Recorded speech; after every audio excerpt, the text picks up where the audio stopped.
Hallelujah. Hallelujah. Giving, hallelujah. God is great. Hallelujah. Giving the highest praise. Hallelujah. Giving the highest praise. In the morning when I wake up, in the night when I wake up, I will lift up my voice to heaven and give you the highest praise. Hallelujah to my King. Hallelujah to my Father. Hallelujah to my Jesus. I love with all the throne. When I look at all the wonder and I see all the creation, the beauty of the universe, you never change. You never lie. You never change. You never change. Hallelujah to my Jesus. Hallelujah. Hallelujah. Hallelujah. Hey, hey. Hallelujah. Give hallelujah. God is great. Hallelujah. Give him the highest praise. Hallelujah. Give him the highest praise.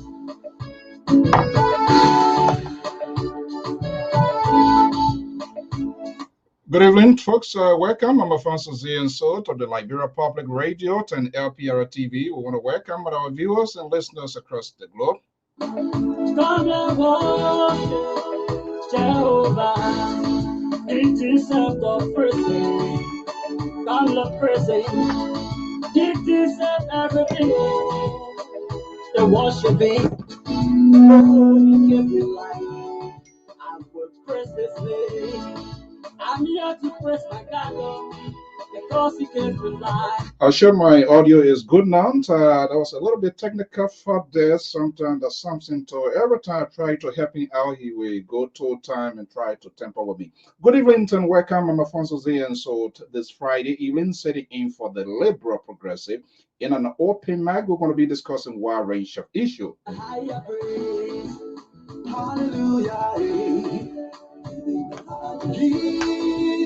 Hallelujah. The guy that I introduced is we've been using this song as a theme song, and it's a Liberian gospel artist. He's currently based in the Republic of Nigeria. There's a new song drop. I hope to join him this evening here to get a little sneak peek.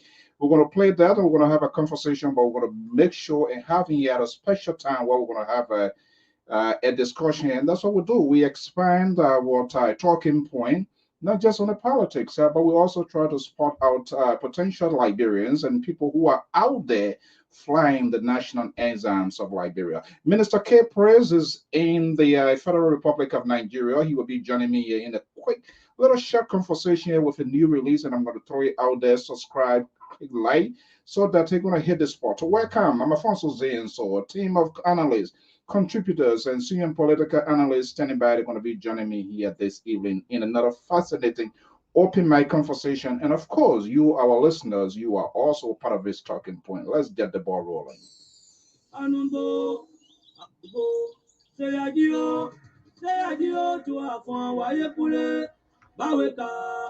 Taking you in my own town of Senator County of Grange, that's in the southeastern side of the Republic of Liberia. We report and support the traditions of our country.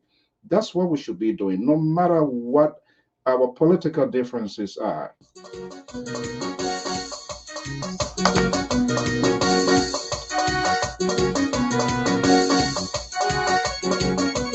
Okay, let's get the ball rolling here. I'm Alfonso Z and So. But for those of you joining us far and near, we say welcome. You are strategically and perfectly located on the informative news outlet of the Liberia Public Radio, where we make news proportional, we keep it factual, we discuss the issue, we agree, disagree, but it is done in several contexts because a lot is at stake in Liberia.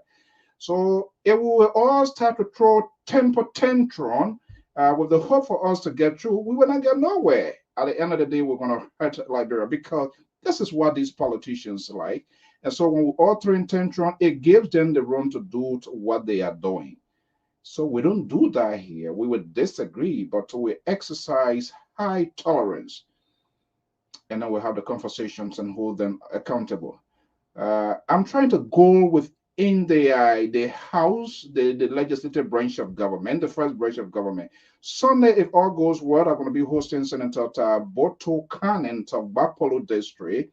And then Wednesday, we're going to bring in Juliet Wyatt of Lofa County lawmaker. The two, I'm going to verify the information. Either one going to come on Sunday and the other one going to come. But in the meanwhile, they have consented. They're going to be here. Why are we giving these men all the time, giving them the public forum to be throwing job? That's the sort of same behavior we are keeping the ladies behind the scene.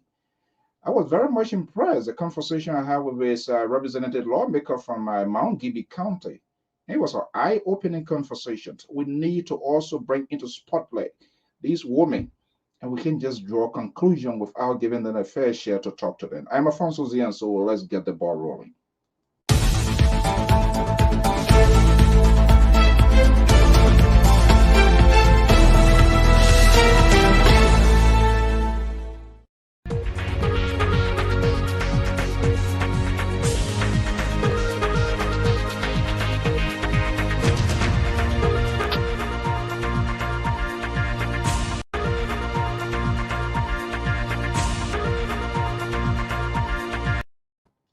Let's see here, just bear with me. Let's see if I can connect with Minister K. Praise. He's a Liberian gospel artist. He's based in Nigeria. We want to welcome Yusuf, our man, to prime time. I've never seen someone that is so much committed. He ran a competition with our own supporter, Lady T from the Garden City. And many of you always here to listen. And we value your presence, your by tuning in. And so when we come here, we mean serious business. Unfortunately, this is a network. We don't usually talk what you intend to hear. Maybe if you come here with the hope, okay, the guy going to cause the hair out of the president. No, or cause the hair out of the opposition. No. That's not what we do. We agree, we disagree with them, but we keep the conversation proportional for the good of the country. And so sometimes, as a matter of fact, you will not most likely like what we say because your anticipation coming here to hear something that you want to hear. But that's not what we do on this network. We see ourselves as the nomenclature of the network is it speaks the volume that we must do everything possible we can to present Liberia in a good and fine context, because that's not only Liberians, Sierra Leoneans, Ghanaians, and Americans, people of all nationalities. All these things podcasts will be doing, people listen. Some people call us behind the scene. And other people express reservations on some of the talking points and some of the things that have been thrown out there, especially when your information are not verified. Let me see here if I can bring in K Praise here quick, and we can have this. Let me get a sense of what he's doing in Liberia, in Nigeria. Let's see, we will connect with him. Our man, Emma George is standing by. Let me just bring in here quickly here. Pa George, good evening and welcome. Mr. Praise, are you there? Yes, I'm here. Okay, good evening. What is the time in Nigeria right now? It's like 10 minutes after 1. 10 minutes after 1. My goodness. Well, as a minister, you are also a warrior in the law. So, yeah, you got to be anytime hour. Thank you for joining us from the Federal Republic of Nigeria. Hey, look, I saw this piece here and I began to wonder, is there a Nigerian man here or is it Minister K Praise here? And eventually you end up confirming with us, it is Minister K Praise. So, okay, just hold on 1 second. Let me just bring that piece. Let me showcase it to our folks here. And then I'm going to have a little quick conversation. We're going to find a time and, tell a little bit about it.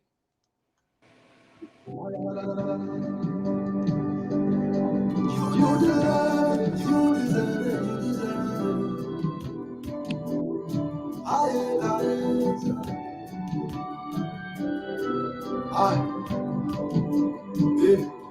You deserve all our shame. You deserve all my praises. Yahweh, Yahweh, Yahweh, Yahweh. You deserve all my worship. You deserve all my praises. Okay, I'm gonna leave it right there. You deserve it. Okay, my goodness. This is a lot here. Let me go back to Minister Praise. Okay, Praise, are you there? Yeah, I'm here. Okay, this is a new one just dropped from my Nigeria. Yahweh, you deserve our praise. Is that a song? Yeah, we're, yeah. Okay.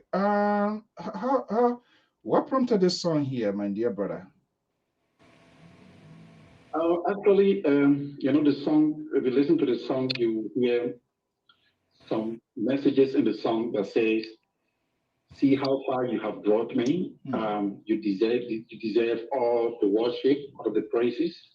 It just has to do with it's like a testimonial song, song that portrays the goodness of God in my life and how far He has brought me, taking me from Liberia to Nigeria, um, blending in with, giving me the opportunity to do a song with one of Nigeria's top stars.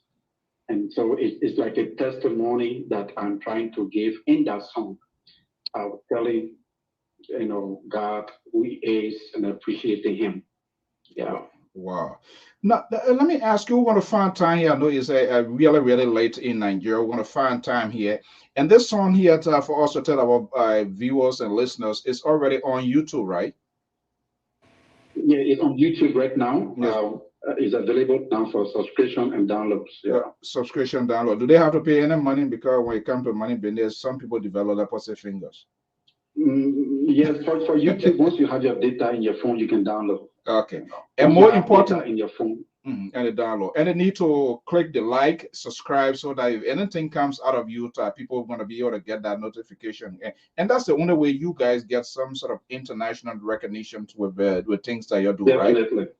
Yeah. Yes, definitely. Through the subscription, like right now, what I need is I need 1,000 subscription on my YouTube channel, and then I need 4,000 watch hour on the video. Okay. From now to next week. Okay, take your time. Let me. I need to type. Give me now your YouTube channel. So let me put it out here. So I will talk to my folks. I am already one of those benefiting from the subscription. So all we need to do, go there. He's your own Liberian. He's getting in the spotlight. He is already there. That's a gospel song. So you listen to that song, the inspirations, it restore hope. Give me that link. Give me that name there. I want to put it out there so that people will. And I know my people are going to do that. They're going to subscribe, and it's a really amazing because I want to bring you here to have a song because this video I'm looking at here it costs a lot of money.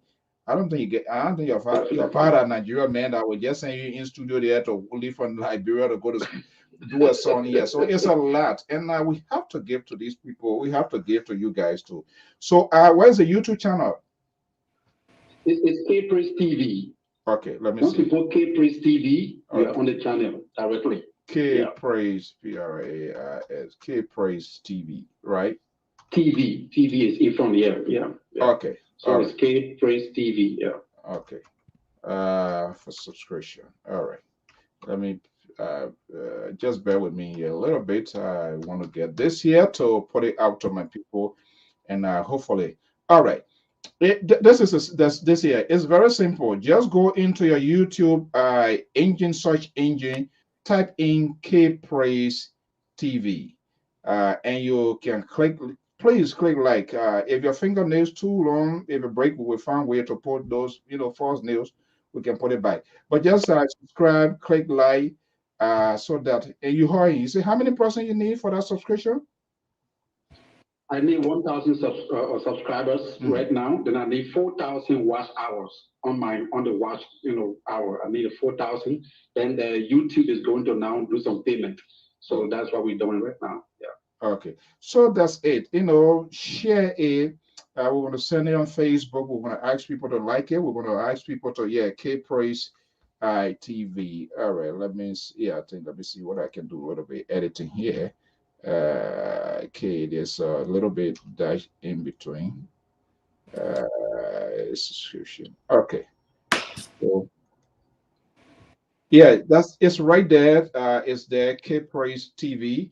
Just that's it. Go to YouTube search engine, type it, and then you will be able to, so that he can also get the credit, so that he can compete with his internationals, other international partners. We can go to Flavor and Sour Milk and other that we click leg and they reach in millions. So why can't we do it for our own library? I know it's late. How long you been in Nigeria there? How much it cost to do this here? Let's give the people a sense. I know that's a little, we have good money. It's actually costly. Nigeria industry is a big industry, and so it's a bit challenging when it comes to doing videos and audios as well. For that video, I spent closely up to like a million naira, which is 1 million naira is like $2,000 US. $2,000 So US. Wow. yes. It's 1 million here. So and the audio is like 200,000 just to do one audio, which is like $400 US. So Wow. it's not an easy thing when you produce in Nigeria. It takes a lot. Yeah. So that is how Wow. everything is. So, look, ladies, men, boys, my good folks of LPL, follower, friends, if they're your first time, I want to say welcome, by the way. But you are hearing it rightly from the house's mouth. That's a lot, 2,400. And believe me, if we have like a good qualities recording studio, I don't think you're gonna have a cost paying extra plane costs to go to Nigeria to do all of that. But everybody who want to That's do something, you want to put something out. Quality is what everybody interested in, including myself. If you produce sour milk, people will buy it and just taste a little bit and throw it down. But this video here, I'm just going to give you a little sneak peek, but I want you to go to to his YouTube channel and get a sense.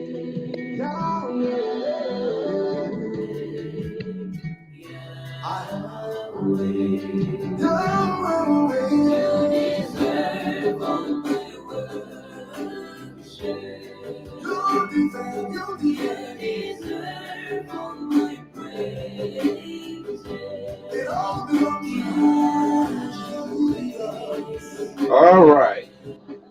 Okay, let me just leave it like this so that people will go there. I want people to go there. Don't see it. This is just a preview here we are giving.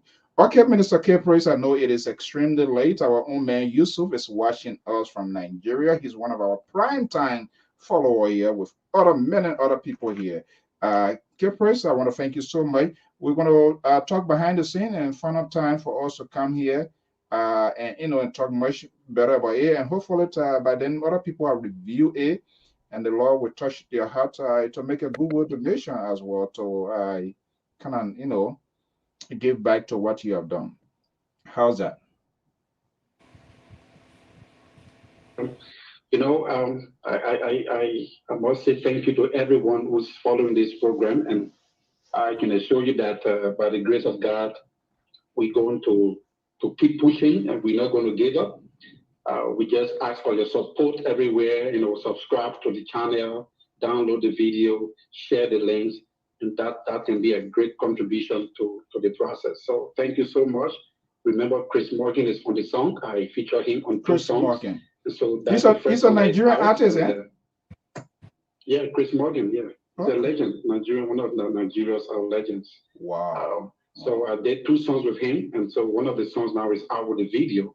And Okay. so by the grace of God, the next video will soon be out. Wow. Awesome. Thank you so much for hosting me. All right, thank you. Tom, we're going to talk more of that when you appear live here on Liberia Popular Radio. Well, folks, that's it right there. That's our own Minister K Praise, our Liberian gospel artist. Go to his his YouTube channel here, K Praise TV. For subscription, click like and the rest of it so that he will get that recognition. That's all we ask you to do. Well, folks, welcome. I'm Afonso Z and Salt of the Liberia Public Radio and LPR TV. It's time to play hardball.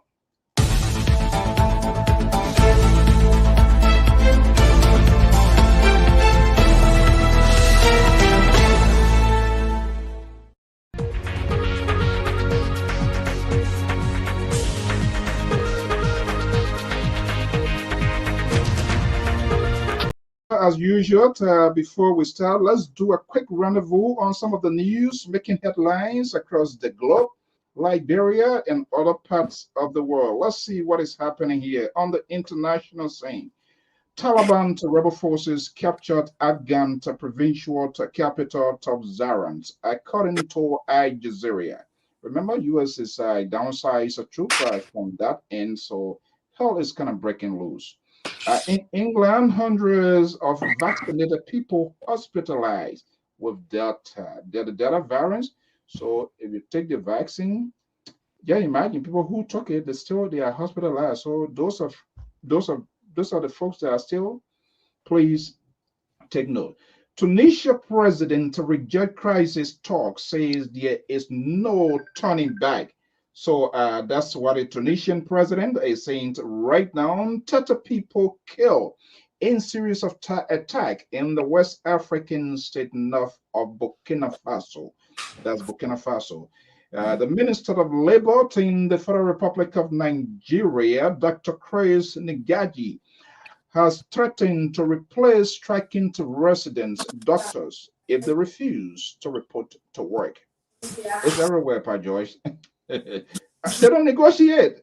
Now, when they not go to work, you're done. You're out of job. Liberia Senate constituted a committee to investigate new fees at the ports amid agitations in the business community. And our own Liberia Public Radio official web is reporting President George Manawiat of Liberia breaks ground for beach soccer facility in central Liberia. These are the major news getting our attention here this evening to share with you. Welcome, I'm Afonso Z and Sort of the Liberia Public Radio and LPR TV. We are here to have a conversation, and you are most welcome to join this Friday dinner. Hopefully, it's going to meet your taste somewhere, somehow. Joining me now from Atlanta, Georgia, is our senior contributor and political analyst, Mr. Amos George. Hopefully, the Liberal Progressive is going to be here. Mr. George, good evening and welcome. Good evening, Mr. So. How you doing? And to our listeners. Okay, more or less, we sure have a person here that didn't, that's okay because the time was really squeezed up. So we're going to do an open mic here. But there are a lot of things getting our attention, such as that Ivanka, Ferry, Kano, Shape, or whatever it is. I saw the images coming from Liberia quite recently. It was alarming, people. In fact, a close friend who is in Europe, his son too got killed in that. He works for Wyatt, 20 some more year old guy, that's saddening. But how this whole Ivanka thing came about, why somebody did not really catch it, why somebody did not see something unusual, something that was not right was happening. Well, one of the group, couple of months ago, Liberia Public Radio tried to sense out that in an exclusive with Mr. Wallace, who happens to be the port manager of Harper City, the very same directions in which that ship was going. Listen to what my conversation a couple of months ago. It was a red flag, and we decided to make a follow through with the port authority or authority at Maritime, but to no avail. Nobody could pick up our call. Nobody was willing to return our call, despite us going further to verify the information. But Pa Joyce, I want you to listen to this, and we're going to bring some of the aggrieved family, their protests at Wyatt office, demanding answer and all of that. But this is Mr. Tawalis, the port manager, the local port manager at the port of Harper City in Maryland County. Let's listen, and we're going to have a conversation. Or an alternative to the barrow condition that we normally face in the Southeast. As you may be aware, almost every rainy season, the Southeast is cut off from the rest of the country because of the barrow But since the inception of this government and since we took over the port of Harper, yes, the services have been cutting off, but we are not been lacking the major commodity that are happening in the past. And because we have the churning boat that we call Nico Ivanka that make almost a weekly trip to the port of Harper. So despite all the bad roads that we have suffered for the past 2-3 years now, the southeast in Maryland has not been able to lack the major commodity because the vessel there provided some alternative by making sure that we have the local or petroleum on our market, we have or rest, we have cement, other major commodities that all we needed during rainy season. So actually they helped the port does the few days was to provide an alternative to the bar road. So when you say provide alternative, what specifically was provided? Yes, it was able to provide the local commodity that we need because during the bar road, no car leave from Maryland to Monrovia. So in the past, before the government took over, we see that there will be no gasoline on our market, there will be no rice, there will be no cement, and other commodity that we get from Monrovia. But since the inception of the government, since we took over the port of Harper, with the pressure of the feeder craft vessel called Nico Ivanka, Maryland County had never shut in rest. Maryland County had never shut in petroleum product. Maryland County had never shut in cement. And even to some extent, we provided transportation means that people wanted to go to Monrovia as students from Tubman University that are going for vacation, or the vessel were able to provide some alternative for them to go to Monrovia to and fro in the absence of the road or in the presence of the bar road condition. Yeah, because I talked to somebody one time from Harper area there, and they said they were traveling, but they were using a vessel. We didn't go into details, but now you can be the best person to validate all of this information. What is the safety aspect of that? How many hours from Harper to Monrovia? So, Mr. George, that was one of the critical questions we asked, because that was it was alarming when I talked to this person here. And that's prompted us to go further. We need to talk to somebody because we could not get anybody from Monrovia. So let us go into Harper and talk to people. That was the very first red flag. Let's listen a little bit.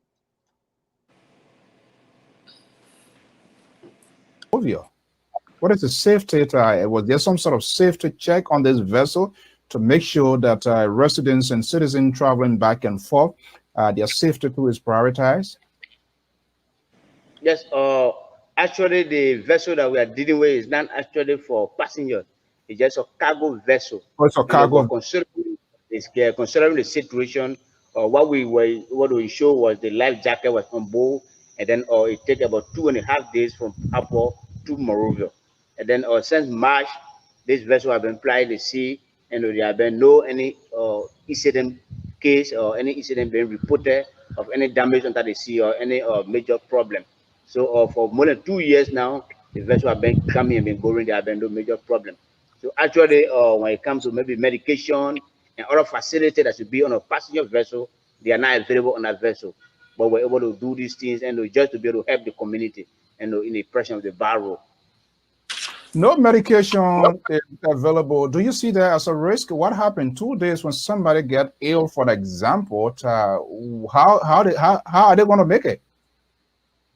Yes, actually, it's a risk. I know it's a hypothetical question, but these are things we don't want tomorrow. These things happen in as much as there to help the resident. But when it comes tomorrow now, they will say, "Oh, Mr. Waller knew this thing here," and they were putting it. In fact, he the manager. He one time he didn't know it. So, is national government aware of that? No, it's not actually on our official or maritime permit, because maritime actually prohibit people traveling on the vessel because it's not been accredited or it's not been certificated as a passenger vessel. Instead, it's a cargo vessel. And but in the case of an emergency, and then we take that decision. It's not a regular decision, or it's not a frequent way people travel to Monrovia. But in the case of emergency, and then we handle it from that aspect. Okay. Well, folks, interviewers by our Facebook feed, YouTube, and Twitter channels, we are speaking.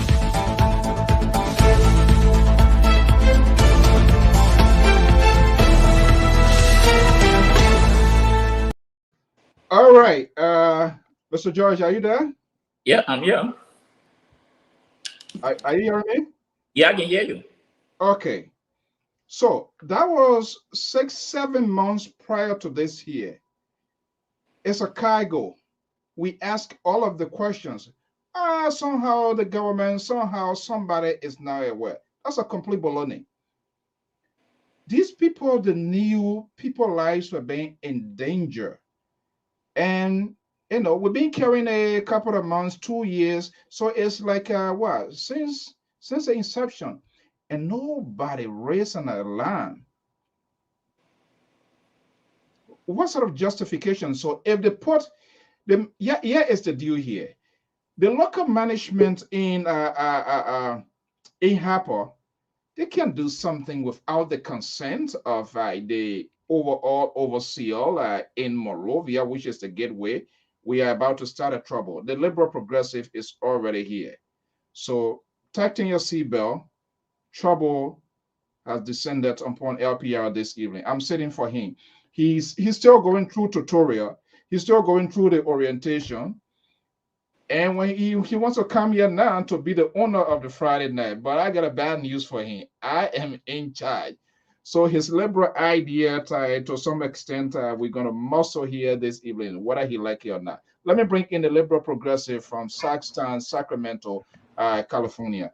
You just got maybe like 1 or 2 weeks at the liberal, and your training will be over. That you can adequately use this sort of system that we have. So I think I've been doing a very good job for you, filling in, setting in. You're not sharing your paycheck with me.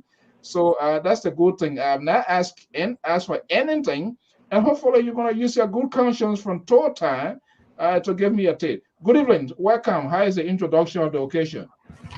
Good evening, Mr. Soul. It was wonderful, Mr. George. Good evening as well. And I hope for us to have the professor on here shortly. And I will say good evening to him as well. But it's a good thing to know that you as a CEO will sometimes not throw your weight, your big shot weight around, and you sit in for the common man. That's good. That's real commendable, and I appreciate that. I appreciate it. Nothing coming from this side. I say I appreciate what you're doing. What you want?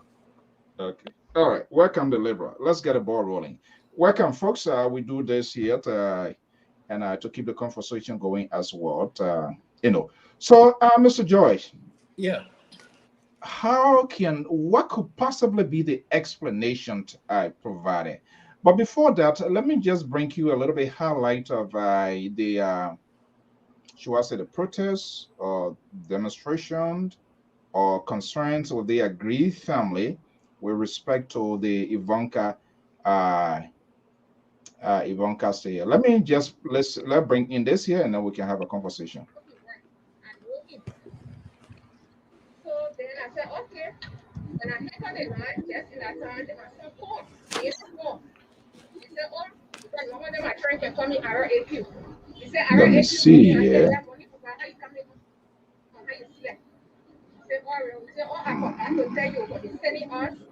Let me see. Hold on 1 second. Let me bring in the. Because I'm from Southeast and I know Crunchy that don't have a seaport. I said, what Crunchy that got to do with the port? I thought he's going to be talking about going to a market and station. Why are you going to the port? He said, what they say, we're buying something out. Just in that time, I said, okay, I head on the ground with you. Then I called somebody that I know from Wyatt, George Baker. I called George Baker. I said, George, are you got it in your mind, or do you have it in your mind that bringing CC for people to get on the sea and they kind of push up to your city and watch them on boat to go and get tests for Wyatt? I mean, for Wyatt to marry their country? Why Baker had to say to me that you know life that race? Oh. I said, life that race, so you're racing and watching life to go on the sea? You're going to sacrifice watching on the sea? Because there's a point that came to me from the port, and the person told me that the boat I was trying to go is not a good boat. So you put I was trying on the boat, so you say life that race. I know it's life that race. You say, and you can pray, then I'll pray. I said, even if I can pray, if I was saying you can't see Tina and say you can pray, you put yourself into teacher. I said, so you're sending our children to sacrifice them. He started shouting, so what you want for me to do? I just said, okay, this is not called for accident. I'm calling myself. But it looked like he called and conscience. Okay, gentlemen, let's have the conversation here. It's kind of like a little bit troubling to listen to it because it appears to me, I could be wrong, from what this lady is saying. I'm not sure how true it is, but based on her explanation provided, my guess here, everything happens before the incident itself occur. Is that the understanding you are gathering as well, Mr. George? Yeah, I listened to that lady today, and it's just shocking that people in the port knew that that boat was not safe. But you listen to the manager, the local manager, right? Yeah, I listened to that. Yeah, No nice. It's a cargo. It's Mhm. not men, but they were helping. Okay. And these were some of the questions that we asked way a couple of months ago. Reach out to the management of NPA to have this sort of conversation. But again, these people are very selective where to go, who to talk to, and things to try to avoid. The same things we try to avoid, but we're used to managing crisis instead of avoiding crisis. Here we are today. All of us get sour lamb in our teeth. Yeah, and I'm wondering that you see, on one hand, the boat was done register with maritime, Hmm. and maritime is in charge of the territorial water of Liberia. Every boat or ship that comes in, maritime is supposed to be aware of it. So if there's a boat on the sea that it is not recognized by maritime, what is the authority of maritime doing? Or what did they do at that time to continue You to listen to allow the such a manager, boat? 2 years. 2 years they've Yes, been on our in, route. in operation. So what are the people at maritime doing? So it means that the whole country is just vulnerable because if there's a local boat that is not being registered with maritime and it just flight the water of Liberia, what do you think about other people that come into the Liberian territorial water? So the security side, the country is poorly managed, is at risk. But here's the interesting thing. The captain, there's a guy trying to get in touch with from Morovia. The captain of that boat on the ship, he is the guy who has the final say on the boat of the ship, the captain. If the captain said this ship cannot move, nobody else will think to move it. Because the safety of the crew depends on the captain. Now, this tragedy happened 1 month today. They had not been able to record the rest of the bodies. So the people, I'm sorry to say, but the family might just forget about it. Okay, the family just forget this. Let me Then, bring yes. So hold on, hold your it's peace a just, little bit here. Don't let all out. Let me okay. bring in Libra Yeah. because the Libra is watching keenly here. Mhm. The Libra progressive. Yeah, Mr. Soul, thank you. Thank Yeah, you. look, I know you've been following this yet, and we had a local manager for the port of Harper. And these were some of these questions were forecasts, long-term prediction, because there was a student that was traveling. You know, we got a correspondent. There was a student that was traveling, and when he got to Morovia, the aftermath of the traveling, and he explained on this here that prompted us to wanted to ask people things that we were trying to avoid. Here we are today. What could possibly be the explanation, or even if the findings to come out today.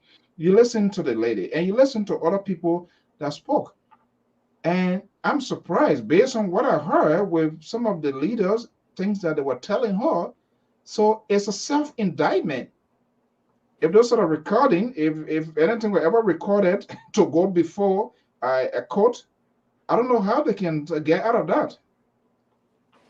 Yeah, Mr. Soul, thank you. Thank you. I think Liberians, and I think Costa said it best the other day, where on his podcast he really, really nailed it down, in my opinion, correctly, that we Liberians don't have it within us to demand changes.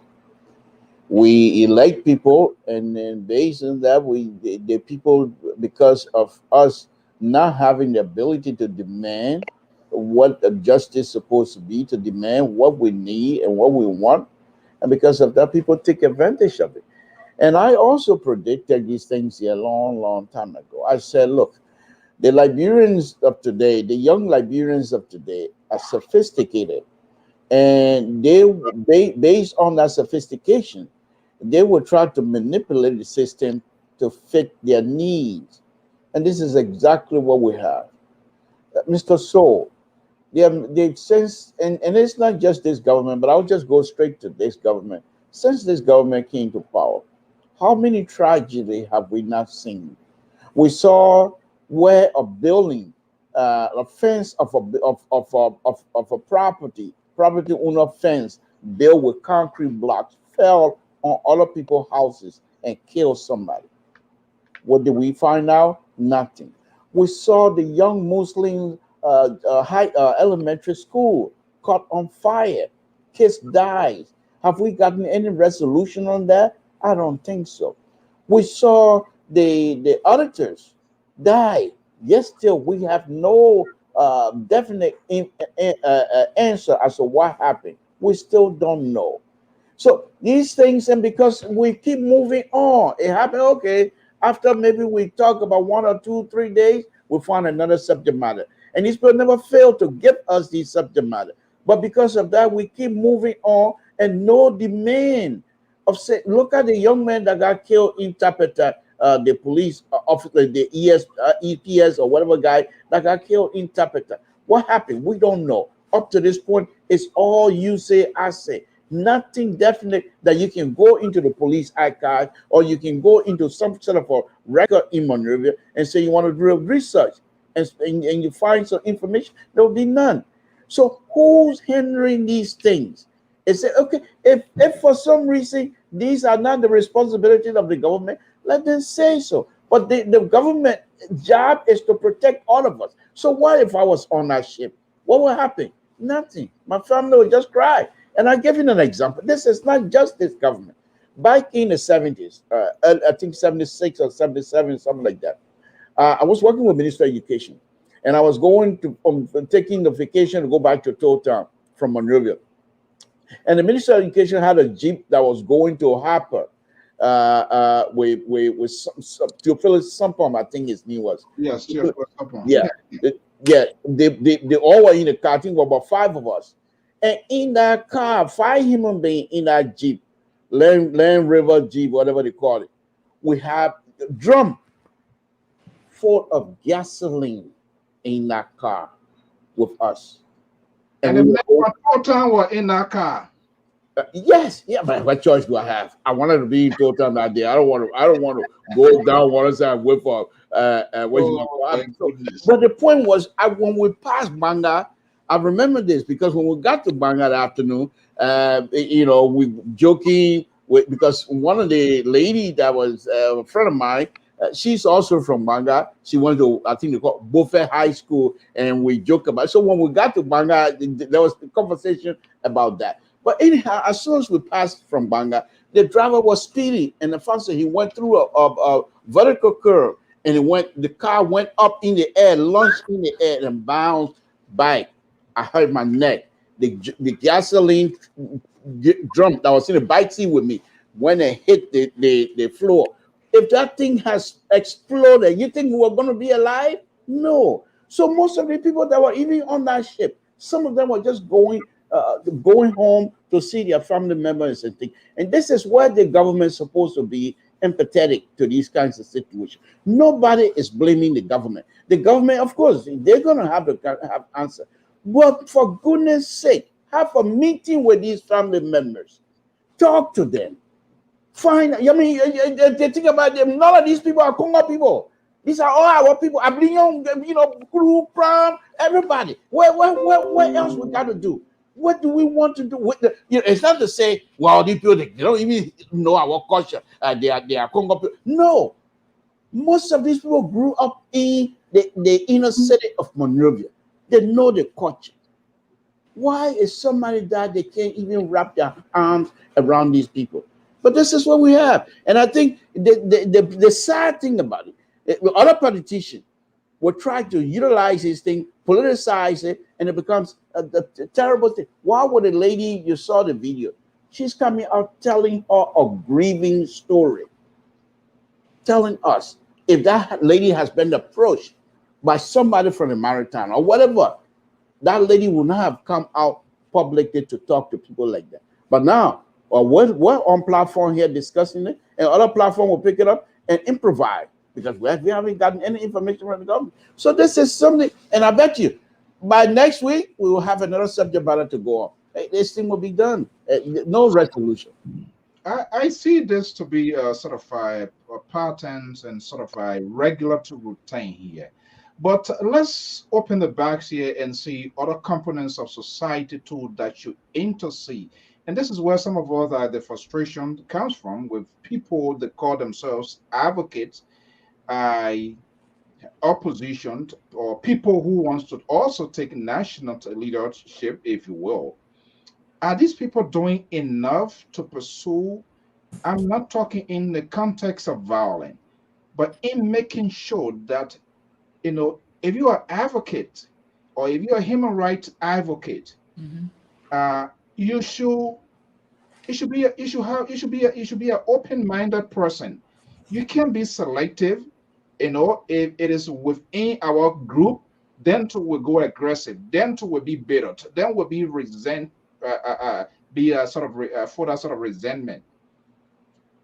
I don't see people moving. The three missing boys today, no answer. Yes. Now, if you try to position yourself as an alternative, I must see some signal. I must see that you'll be able to stand up for all, not for few. But this is what is happening. Mr. Can we So, question these people to can we question their judgment as to how they want to lead us as well? That does not give the government or people that are in charge to do this sort of crazy thing and endanger people and goes away. But people who's supposed to bring them to book as well to have that sort of force, political force, I'm not saying they're visible. yes, there are two folks to this issue. And I will go back to something Mr. To alluded to. Liberian people are very timid. I have said this thing. Everything that happened to Liberian people, certain people, I leave my own God. What I will do? Now, man, we thought what will happen. I will leave my own God. Let me say this. People in Liberia must be able to take their responsibility, to take issues that affect one person. Most of these people wait. When other people are going to demonstrate, they say, my man, I got to go hustle. But then, when the guy said in the song, when the man in the black coat show at your door, that when you know, hell, this thing is rough. Many Liberians will frown on other people. My man, I have been every day in the street. Every day I want to get in the street. I'm not saying they are wrong, but people have to make up their mind to say, look, you know what happened? Injustice to one person is to everybody. But these people, most of them, they're waiting for people outside of the country to tell them to lead something. I'm sitting there in America. I can only talk. We can only talk. But those who are on the ground, they are the ones that directly being affected. What is the forces that they are putting together? When something happened to other people, why everybody cannot gather now these forces to get and say, no, what happened? We all are in it together. But wait, say it's not my own group, I will stay aside. Okay. If they have a little group, they will go in there. And this is the wrong thing that is happening in Liberia. Yes, politicians will come up. When one man come and talk to you, they say, oh, you see that man? He going now, he didn't going. Why all these people cannot come together and say, hey, this is what is happening. And Mr. Told you said something, but I want to push back a little bit. You cited so many instances that are happening in Liberia, and the government had not been able to respond. Who do we blame? You can't get the government passed. They are the one, because all this is happening a border around security. And who is in charge of the security is the government. That's in charge of security, because they are the one, the electors have put the country in their hands. The economy, the security, everything has not been put in their hands to take care of that, to protect these people. But the government is like they have been separated from the society, from the larger group of the society. Let me give you some instance here or something. I think Mr. Soul remember the story. It was in the 80s or December. There's a the army people were leaving to go to Maryland again. And there was some graduates that came from guys came from Maryland to come buy the graduation uniforms and things to go back. The pilot of that army flight, his name was Chicken. That even the flight picked up from West Springfield, right in Marshall. And you know what? The same thing. The plane was over. That military plane was overloaded. Yeah, that yellow plane, Air Liberia. Yeah, when the plane picked up, everybody saw the plane just going down over the sea, right around Marshall there. Everybody died. The guy was power napping. This one, I think, was lieutenant, and then it was Chicken. This is not the first time, but what our government is doing to prevent this kind of situation from happening. All right. Hold on 1 second. What our government is doing, what is the civil society is doing? Let's proportional that here. So, Mr. Cole, yes, let me bring you here. What is our government is doing? Yeah, of course, America, every part of the world, it's everywhere. Fair to mention, but those who facilitate these sort of a redress or to demand answers to their government. Is it fair to also question their method, their processes, and how they go about to do it? Is this something they are demanding, they want to demand forcibly, or are they doing it to get to the bottom line in terms of the organizational structure? We've been talking about no organizational structure, no system, this, that, but it all comes from within, outside too, and it's already grounded in the government. Are they kind of strategically making this point to call on government attention, and not just only government, go beyond the government, the international community, engaged in such a way that it will gain the sort of attention that is required within the diplomatic cycle? Do we see that happening? If, for example, there's a protest, there's a demonstration, there's an end result. You can go in the street and talk all day and chant, and maybe you and police tear gas you and just walk away. No, you want something, you want to send a message, and part of that is to curve, to put down something that you can put these people on record. For the most part, I don't see it happening. For the most part, I don't see it coming to that full conclusion.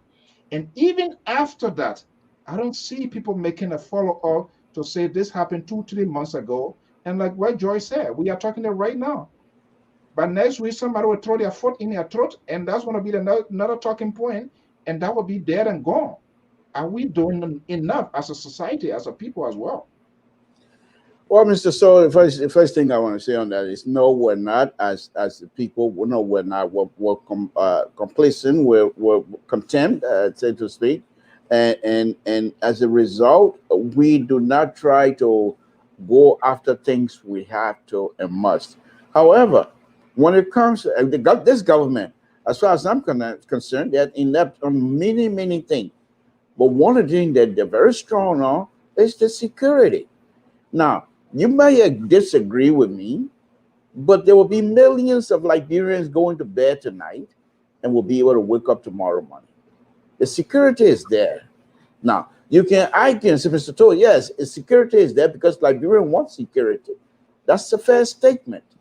But yet, nevertheless, the people who are in charge will be given the credit. Now, in terms, I am not a diplomatic expert in diplomatic behavior and what have you, But what I do know is the common sense. What I do have is the common sense. And I want to say this. The diplomatic corps, the international community, as long as there is no fire in Liberia, what they consider fire in Liberia, you can have smoke. No fire in Liberia, you're not going to move them. Now, what they would do, and I've been saying it over and over. I hope people go and watch my video and even go and look at the amount of money Liberians been getting from the international community. They will give you the bare minimum. They'll never give you maximum. And they are maximum. But the reason why they're not going to give you maximum is because they don't think you're utilizing the fund correctly. And the fact that they're not going to be the one to tell you who your finance minister would be, they would, whoever you, Samson told, who has no clue on finances, you send him there as your finance minister, they will accept me. However, the fact that I don't know anything, they also know that I don't know. I sound like Rama Ref from right now, that idiot from the Defense Department, Ransfer. But anyhow, the point here is they're not going to say, no, this man ain't know nothing. We're not going to know. They will deal with me. Now, one other thing I want to point out here very quickly, and that is the situation in Liberia with respect to people passing and what have you. Right now, one of the things I believe the government officials are smart on is that nobody in their right mind will start any kind of foolishness in Liberia right now, because there will be no support. Not from the country. Sierra Leone will not allow you to start foolishness on their soil. Guinea will not allow that. Ivory Coast will not allow that. You want to go to Grand Guinea and start foolishness and say you're going to be the bush. We the Grand Guinea will come after you because we know our bush. So it's the same thing everywhere. So nobody will go out to say we're going to start something. Where they could do, what some of the things that they should do, and not should, but could do, is go publicly, peacefully, assemble yourself and demand that certainty being done. Not because you have the power as of voters and what have you, and therefore you're demanding, and then therefore people should acquiesce to your demand and what have you. No, that's not what I'm talking about. You must have a good reason to demand. In this situation, there must be a demand that at this time, this maritime issue, because Eugene, the Honorable Eugene Namwe is on record saying that they will go to the bottom of this and find the issue. I mean, the situation. It's been over the weeks, more than 2-3 weeks now. We still don't know. These are things Liberians should demand. Don't wait until your own man from your community died, then you get in the street, like our brothers and sisters from the Fuller community are doing right now. That is not something that you should do. You can demand, you should, but not just because it comes from your community. It should be something that is benefiting all of us. Because tomorrow, if you just do it for your community and the other people start, when you're going to be benefiting something and something happening to other people community, they come up, where are we going? We must all come together. Demanding justice in Liberia is not being unpatriotic. Demanding justice in Liberia from this government or from any other government, it means you're holding the people's feet to fire. That's all it is. We have to. But yeah, I'm still a little bit here. I'm not sure what I'm getting the answers that I want. So what I'm asking here, that sort of cohesiveness on the part of organizers. You must have a plan before you. Mr. So, I don't mean to interrupt. And the reason why I ignore that, not ignore, but the reason why I jump over that question, well, I ignore the question. Are you jumping rope? Yeah, we're not jumping rope. No, Mr. So, look at your background. Look at your background. You are trying to tip me off. Mr. So, this is my show. This is my show. This is my show, if you don't mind. Look at your background. You're supposed to be sitting in for the liberal progressive. You have a beautiful background, and you let the liberal progressive have the kind of course, the beautiful thing is the flag here. But look at your background. But besides that, Mr. So, the reason why I didn't answer that question, to be serious here a little bit, is this. These people that call themselves advocates, most of them are just there for themselves. I'll give you an example.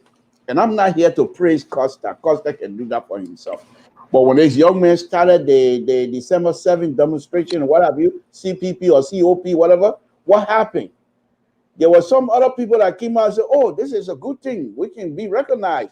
We're going to find ourselves independent. This is the kinds of people we have in Liberia. They are not serious. And the government, they watch them, look through them. Only a few people that are serious. And those that are serious, the government will do everything possible to bring them down. When Costa started to see things, look, we need to get together and demonstrate for our rights. Where is Costa now? He's here with us. And his life is being threatened most of the time in Liberia. Oh, you come, you're going to go to jail. What have you? And I'm sure when young man ready to go, nobody's going to throw him in jail. I'm not worried about that. But I'm just telling you, the people on the ground, if they're supposed to organize, you will find that they can do a better job. But what do? Even within their own community, they start biting each other. They're not serious. So forget it. Until Liberians recognize and say, we have the voting card. We're not going to let the 2x4 college graduate who go to university 10-50. They go to university at age 50, 30 something. Then they graduate at 50 something. They got nothing else left. With college degree, you're 50 something, just getting your college degree. What are you going to do now? Now you want to try to find your way. What do? Then they try to get into these kinds of advocacy business so that they will be recognized. This is deplorable and this is laughable as well, Mr. Saul. So let me just tell you now. You know, you're trying to walk whatever way here now. You know, you're not going to intimidate me. That's not going to work. Mr. Saul, it's my show. It's my show. Hold on. We're not going to argue who show, who not show. You talk here. But the idea for you to say, oh, the reason I not want to tell, this is a sort of same political correctness. You politicians, your who talk show, your who talks are for this party, are for this party. This is how on purpose, deliberately, you deceive people. And it's ridiculous. Mr. George. Yeah. You heard what the liberal is saying this evening again. Well, he came back. Can you imagine? It's because these people, they come together, they do it with anger. They don't sit down to incorporate your agreement, your disagreement. You incorporate my agreement, disagreement, for us to sit down and say, okay, this is what you agree on, this is what I disagree on. Let us put these things together and see what is workable for us to have a strategic plan and fight for a cause. And that's what I've said is these people, they are all greedy. So I don't like for anybody to tell me they are in it for me. Nobody is in it. They are in it for themselves. They are greedy. The only committed politicians that I know we had those days were people like Baker Matthews. They had job, they don't have job, they were going to their party headquarters. The Deacon Carlo, Samson Carlo, all of those people then, the Tuan Redden, those are the politicians that were committed, whether they get or not. They were in it because they believed in the system, they wanted to fight for the system, and they were willing to sacrifice their life. When they ready to little chihuahua, when they finish the jump, they will leave from this one party, they go to this other party, all over the place, trying to find somewhere sort of accommodation. They're not serious. And that's how they are. The government is treating us like that, because these are the people. I'm going to give you a chance here, because the liberal is trying to restructure or and play his same old usual games here. And that's not here you're going to play a game. What I'm setting in for you, you know that's not going to work with me. You know that very well. Yes. Mr. George, 1 minute, please. You're going to have your time. I understand that. This is my show. So please, let's. No, I don't want this is my show. You don't want me to kick you out. Well, a year ago, you can kick me out because you're the CEO. This is exactly what I'm talking about. This is no, on a serious note. You talk already. Yeah, but I just want to ask Mr. George to give me a few minutes here. Mr. Soul, let me just say this here. The reason why some of us, when we come to this platform, we make these kinds of statements, not to rehash or relitigate the past. However, those of us that consider ourselves liberal, for example, in my case, I'm not going to come here and sugarcoat because I want audience to watch me and like what I'm saying. No, I'll say it as I see it. And now I'm not saying that when I say it, it's correct. That's not what I'm saying. Or when I say this, you accept it. That's not what I'm saying. That's my opinion. And I think our audience at this point, like Real Public Radio audience at this point, they're also sophisticated people that will allow me to express myself freely. And I think you coming back at me and trying to point out whatever it is that you're trying to, that's not going to intimidate this liberal. That don't, it's not going to work. Now, Mr. Joyce, I want to throw something here, and I think this is going to sound ridiculous, but that's who I am. Anyway, I'm always ridiculous. I think with all of these things that are happening, I think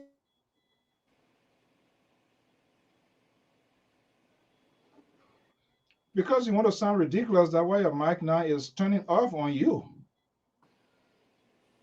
Mr. George, are you there? Yeah, yeah.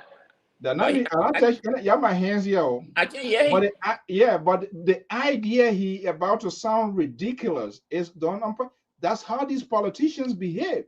That's how these angered who I say they are presenter, but they have a political agenda. That's what happens to them. Yeah, we are the man from Totan now. He's been strike. We're waiting. Let me see. Okay, let me get him off here to see whether he can recover. That we need to resuscitate him. Let me call 911 from California. Let's see here. Okay, if I see, all right, he gone off. So go ahead, Pa George. You know, this is the problem we're having in Liberia, and this is the problem Liberians have. And we just kind of call it as it is. People must learn how to organize, trust one another. But most of these advocates sometimes they go in with an hidden agenda. Some go in for recognition, some go in for money. Some go in to play a double game that we just here, we came to see what people are doing. We flip on the other side and go tell the side, the ruling party, this is what the guy are playing, this is what they're doing. So now in that point, it becomes very difficult for people to organize. Because by the time 2-3% get together, the Bible start already. Somebody there is making some connection behind to get some money on the behalf of the group to certify another group. This is wrong. If we are going to advocate, then we should advocate for every Liberians, not because someone is close to me or someone belongs to this. And just going through this, they killed another young man by the police officer, alleged killing by that man, the young guy by the police officer. How many demonstrations in Liberia that you are seeing the Madingo fully participating? Few guys will participate, but where's that ethnic group? And they are part of Liberia. They are part of Liberia. They got power. But they want to stay out on time.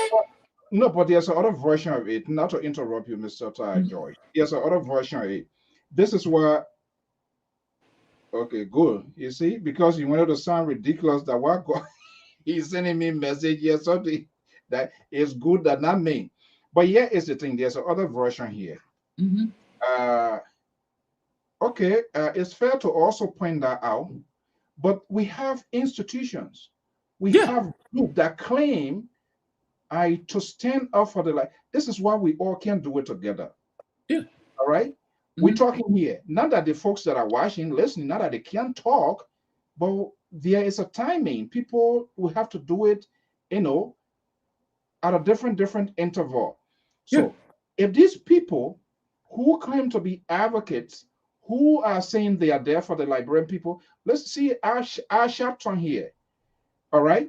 These people have a real mature political tolerance. About our politician, what I've noticed, our politician, our advocate, once I disagree with you and we go head to head, when anything happened to you, okay, I was talking at you, I was talking at time that one of the person, they don't have that mind of forgiveness. So there's always a payback. Okay, this is what he said to me. So it happened now. I'm not going to do it. When anything happens, any part of this place here, the network, you see Ab Sharpton and all of those people, What they do, they go in there and you see them having their hands together. Why? Because they are trying to champion a cause for them to be heard. It's not with our group. No, You did something. You did something to me this time when something ugly comes your way. I'm not going to go to George to rescue. George disagreed with me 5 years ago. The lack of political tolerance. And that's why it is. Yeah. And that one factor, like, look at the COP. I think one of the guys there, you're Madunga boy. I feel the official that those guys are Madunga boys. But what happened to the larger population of that ethnic group? Why we don't see them? And here's the thing here. It don't have to happen to you before you can fully participate. Because you are Liberian. You don't know when it will hit you. But if one group of people try to stay away, it gives the other people a different way of thinking. I do agree with you. Most of the groups don't coordinate with all institutions in Liberia. That's one factor again. Most of the group. Look at yesterday, okay, what happened? Did these people went and approach other groups to say, hey, you know what happened? Look, this is what happened to one of our brothers. We want to turn up, but we want everybody, regardless of a trial, we want everybody to get out. Even when the guy was on the radio, somebody started testing and said, hey, this is not a Muslim thing. Stop saying it. So you can see the divide among the Liberians. Until we break that divide, I know once something wrong happened to one of us, it's about all of us. If you look at people, if you look at it, Samson, he said you're going to sound ridiculous, but he didn't know where to sound ridiculous, and that's why his system kicking out. Mike Yabate, is that somebody who here one day, they there another day, they all have to create something that we are having today? Are these people, are they credible to champion the cause, to be the voice of these people? No, absolutely. Whether people like it or not, they are not the rightful people to intercede. And that's why the problem is. Yeah, and you know me, the last time when I landed inside in Nima, I said, look, Mike, yes, I respect the guy, but I said, he's not a person. He's not a person. But what happened? People they are being able to convince small group of people from his ethnic group. Now he looked to those people like a hero because he come on the podcast and said some things. So now they look up and like, this is the guy who is the one who are championing the cause of the Madinga people. No, that's why I said you got the two guys that appear on Sky Radio. Why they didn't care? Why Mike Jabba was not one of those guys? Saying he one of those spokesperson. Why he was? I listened to him on Spoon, and that was a complete waste of time. It's a serious business, and he was there all over the place. Nothing he's presenting. When you have this sort of consequential decisions, and when you come to face the media, I don't care if you're a tantrum throwing person, you have to be organized so people will take you for taking a serious person. Yeah. But he was talking things that they were not even talking about, and causing or saying it's not going to help. Sometimes you have to contain yourself. Now, people will take us to be a serious people, but that is not happening. Just imagine that he got to be defending a statement he made during a protest. Most kind of quoting that. That's a complete diversion already. You kill the substance of, you kill the cells of the whole thing for which people gather. And these are the problem. People are not organized. Everybody wants to be in front of everything. When people are organized, you see the channel in which they are channeling their grievances and how things will go. But one thing I want to say to every Liberian back home in here, we should not wait until it happens to us before we can participate. You can disagree with me, but if something happened to somebody of me, we all should rally around to make sure that that issue is a national issue, get full attention of those who are responsible. If you are not talking about this is something happened, call the other leaders. Hey, you from that group here, you hear the group, okay, yeah, this is what we're planning to do. Call the other group, yeah, you the man, yeah, this is what we want to do. We want to organize it. We want to have a force. So if the people are trying to see us, they will say, hey, we got to address the issue. But when people are all scattered here, then of course, the government, they are using the kind of rule and divide game. The government is the one who benefits from the system. So this is the problem. Now today, I think on FPR, yeah, there's another man gone missing. This is from LRA. Sent yesterday. Okay. All right. Let's take a quick commercial break. The Libra is back. But the Libra, I will tell you, this is what happened. When you get a car data from Walmart, you take 2 years to pay. And this one from Jeddah Mountain, and you want to come to threaten, that's what happened. Your own computer can kick you out of the system because you are heading across, you are running above your speed limit. Let's take a quick commercial break. This is an obituary one from our own station manager, Ty's sister, want to be laid to rest, and we hope to bring you live coverage tomorrow, Mother Ty Ruth Fremont here. Let's take a quick break, guys, and I'll be right back.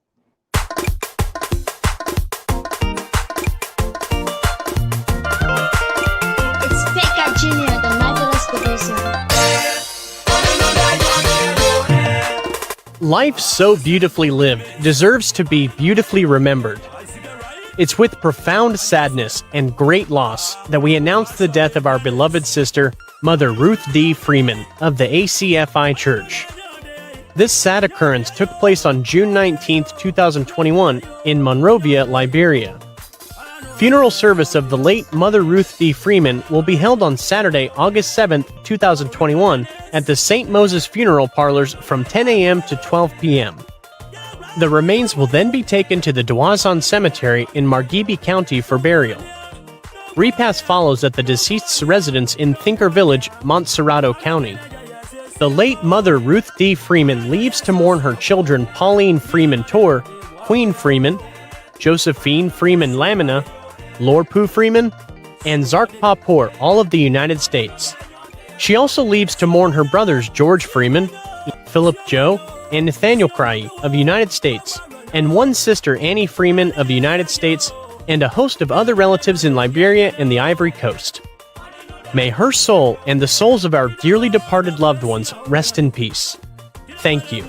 Philip Z. Joe, brother of the deceased. Okay, all right. That's tomorrow. Ruth will be laid to rest in Liberia. Our prayers and thought goes out to the bereaved family, and we are doing everything possible. Hopefully, the crew going to be on hand tomorrow to bring you live coverage for the rest of the families outside of Liberia. Okay, Deliver, are you back? Yes, I am, Mr. So. Are you there? Yes, I said I am. I'm back. Can you not hear me? Oh, I'm hearing you now. So that was a good warning. If you see something like that from under the cotton tree, and you went to some sort of Walmart, you had a layaway cartel, you think you want to come intimidate me? Well, you can't even find it. Look at Liberian cartel are not like that Malian cartel you're bringing here. This is the real one. This is you see I plenty like that. You see all the cartel I plenty like that. So what happened to your cartel? Your cartel disappointed you. Your secret disappointed. Okay. So, yeah, back to the issue here. No, I was just going to sound ridiculous, and I want to make my point still, Mr. So. We come to these kinds of conversations. Sometimes we make these ridiculous statements and what have you. So, but I'm not shy from making a ridiculous statement that people might think, say, where's it coming from and what have you. But look, the same thing we think about colonialism in Liberia, in Africa, or whatever. The white people came, they rule us, they divide us, and we say no, we want independence. They went away. And most of the countries that were asking for independence, they got their independence, they can't move. Same situation here with Liberia, some similar situation. So I was just going to say to our Congo brothers and sisters, perhaps if they are giving us the opportunity some 60, 70 years ago to say you want to rule, come and take it. We were going to do the same thing, fighting one another. We were going to do the same thing, biting against each other. And then when the people will say, well, you're not ready, we'll bite. And they will have a legitimate reason to stay in power for as long as possible. Now, I don't wish that. I don't wish for that to happen anymore because we have one man, one vote. But, Mr. So, our situation is so sad. Amos Sawyer, Dr. Amos Sawyer, at one time wanted to be mayor of Monrovia when he went against Choo Hutton. And they called him the broom. He was coming in to sweep. What is sweeping? Well, now I'm not even too sure if he even thinking about it. But that was a very serious conversation in Monrovia those days. Amos Sawyer came in with all of these ideas that he's been preaching throughout, putting these kinds of stuff in young people's head. That when the day you think that when he has the opportunity, these things will come back to help him lead the country. Was he not one of the interim leaders? Where did he go? What happened? The same thing. Our own brothers, the progressive, they had some opportunity before Doe and the PRC stood up. Where are you going with this? Listen to me. I will also end. Before Doe and the PRC stood up to say we're going to do the way we want, the opportunity was given to the progressive, and because of infighting, they were not able to control their greed, and the greed is on all of us. And because of the infighting, this young man slipped away from the progressive fingers. It's the same situation here. We have our own person who was born not with silver spoon in his mouth, but with wooden spoon in his mouth. He now become president. Instead of us coalesce around him and trying to see what did they do, they put themselves a circle. Our own brothers and sisters, who you can sit here and speak Bele and they were yay. You can say and speak Bassa, they were yay. You can sit here and speak any tribe, they will be able to understand that. They are not quick people, but they put circle around this young man. And as a result, they continue to tell him, you're doing good. You're doing good. What is he doing recently? Going around breaking ground for markets. Monrovia is not Liberia. Because you broke ground in Newcrewtown does not mean you are breaking ground in Sasstown. Because you broke ground in Jabata, it doesn't mean you have broken ground even in Kakata. Liberia, Monrovia is not Liberia. But these people had a belief. You have a guy from all the way from Lofa County who is now city mayor of the Monrovia city mayor. And he thinks Monrovia is Liberia. Most of the people that are representing Moserado County in the House of Representatives, they are not even from Moserado County. They live there. But their background is not from Moserado County. But the point that I'm trying to make here is this. Many of these people, if you go to the House of Representatives, all of us, the same people, nothing. You go to the Senate, you will be lucky to even find a real, and I don't mean to be sectionalist here this afternoon, but you'll be lucky to find a real Congo man standing out in a representative or in the House, in the Senate, to say, yeah, the true Congo man. No, these are our own brothers and sisters, and yet we are still talking things that we used to talk about back in 1979 when I was still a young man, young boy. But we're still doing the same thing, Mr. So when do these things end? Unless there's Liberians among us, young people, that will come out and put Liberia first. All of us, if you're given the opportunity right now to go home and do anything or work for the government or do anything, you're not going to be able to change it. It's going to take a bunch of Liberians, truly patriotic Liberians, to go in there and change the system. Other than that, we do these things to keep us alive. We enjoy it. Yeah. I can't wait till Sunday to come back here again and talk about different things and enjoy myself. So before I go to Pat George, are you holding anybody responsible for this? Yes. Who? Ourselves. Because we refuse.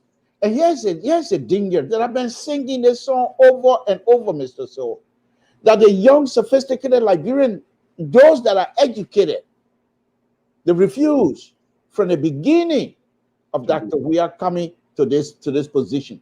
People were pushing him away to say he's not educated. Oh, he's not. So where do you want him to go? Wait, hold on 1 second here. Let's What give you it going, some bro? let's give it some critical thought here. It's kind of difficult to have this sort of conversation with liberal because their thinking is most of Mr. So if you just let me land, perhaps you will understand. how long you want to be in the air? Give me a few more seconds. I will soon land. The airplane is the fuel is getting out here, and I'm getting ready to refuel here very shortly. But on a very serious note, Mr. Saul, Dr. Weir came to this position through the front door. If I was in Liberia, I wasn't going to vote for him anyway. But that's besides the point. When you yourself, you heard me and you got tired of me saying it. This young man get empowered now. Many of these people, that the progressive that are still around, go and see if you can get yourself involved with this young man before they close the door on us. So yeah, let me tell you why is the point here, because I have to land this plane here. I'm not here for this sort of long time fairy tale total story here. Part of that is you people, the politicians, you're So why you keep calling me a politician? I'm an engineer, please. I'm not a politician. Oh, you deny your status here this evening? I'm a member of Liberty Party USA, engineer, not a politician. All right. Amos George. Yeah. Let me just bring you in here. And part of that is the survivors of our institutions and structure. We have people who are not committed to their cause. We have people, and part of that, okay, poverty and other things factor in. We can't exclude that. They are all part of a makeup of society. But bottom line, we have people who are not committed to a cause, who do not believe in their institution, who are not willing to even structure their institutions, whatever they fell short. They're on a short-term goal. I'm in it today. I joined this party here. What I want, I can't get it. I'm out. I'm going to different parties where there's, where there's a gravy. That's part of it. Liberty Party, all their people, they gone there. They went to CDC. Instead, and I just only Liberty, I'm just using that as an example. I don't mean to sound bitter here to you, but I'm trying to use you or use your party as a case study. But instead of then, after a race, to sit down and take a deep breath, where did we go wrong? What we didn't do? What was our communication with the Liberian people? Were we honest to the Liberian people? Where we should have reached, we did not reach. Where we went wrong, instead of then sit down to recollect their errors and see how they can make sense of innocence and come to baseline, they don't. After the season, they all gone, and they all went to CDC. When George Weir leaves today, maybe another new party going to come. They're going to be going there. You saw Backup Matthews. You saw them doing that. They remain in their UPP even when they came to government. That commitment to their political ideology, it existed until he went underground. Look at these people here today. They are all greedy set of people. They just do it for the innate because they want to seek public attention, because there's a big political reward ahead, but they're not even putting Liberia first. That's the problem. And he's not even willing to talk about that. Here's the thing here. Everything we talk, Liberia is rich. But why the country not developed is because the rightful people are not being put in government. How do we even determine the rightful people now? Because everybody comes to be right, they are proven to be wrong. Mr. So you gotta do that to something. How can people, you and I sit down and put an organization together? We work 6-7 years to build our institution. Because by the time you leave, then we say, oh my man, it's so now I gotta find my way. When you find that way, when I'm leaving, Mr. Tour is leaving, how that institution want to be sustained? These are the problems. These people are driven by the belly, not by the idea. When the Saudi government left power, what happened? All the junior ministers straight to CDC. How do you expect that institution to survive again? Then the question I'm asking, are those real people that you're supposed to trust with power again? No. These people got no idea, don't persuade them. It's the belly that persuade them. Those kind of people, I don't deal with you. You mentioned about Bacchus Mafia. Look, I always say I have some disagreement with the institution, but Bacchus Mafia then never abandoned the party. Even things were difficult with them. They left in it. They left in it. When it was tough, they left in it. They stayed there because they were committed to something. They went to jail. They came and they stayed with the party. They went demonstrations. They were locked up. Somebody will come on the show one day to explain how much money was offered to G. Bacchus Mafia then. Bacchus Mafia, how much money government offered to him to abandon the quest of the party. He didn't do it. And so now I said, take for example, Michael Jordan, Nathaniel Bennett. How many times you saw the guys switching to a party, to a government position? They were not working. They worked when Bacchus, maybe when Bacchus employed, but when Bacchus not employed, those guys left. And they didn't go to join the ruling party. They stay in the UPP. They stay there. Those are people who are driven by ideas. Many people today see they're not driven by ideas, so they are driven by the belly. They are driven by the belly, and this is the power we have in Liberia. Until we find those committed people who will say, "No, what happened? This is how we want to take this country into this direction, so everybody can get piece of this pie. Not only a handful of people, we can make all the noise. The country is rich. Less than 5 million people, 5 million people. It will not achieve anything. And until people will come out to say, no, what happened? We cannot continue to go down this path. This is the way to go. I'm not putting myself first, but I'm putting this country first. Until let me come here a minute, Mr. Judge, before Mr. Soul take it away. I'll use myself as an example. I think the point Mr. Judge is making is very valid, and it's a point that I think we need to pay attention to as well. I give myself an example.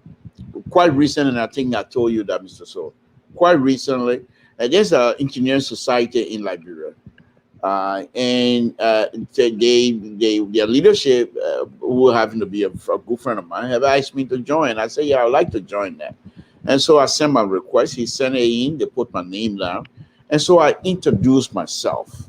I didn't say I'm an engineer or this, that. That's not what I wanted to do. I wanted to introduce myself as Samson, blah, blah, blah, from Total, whatever.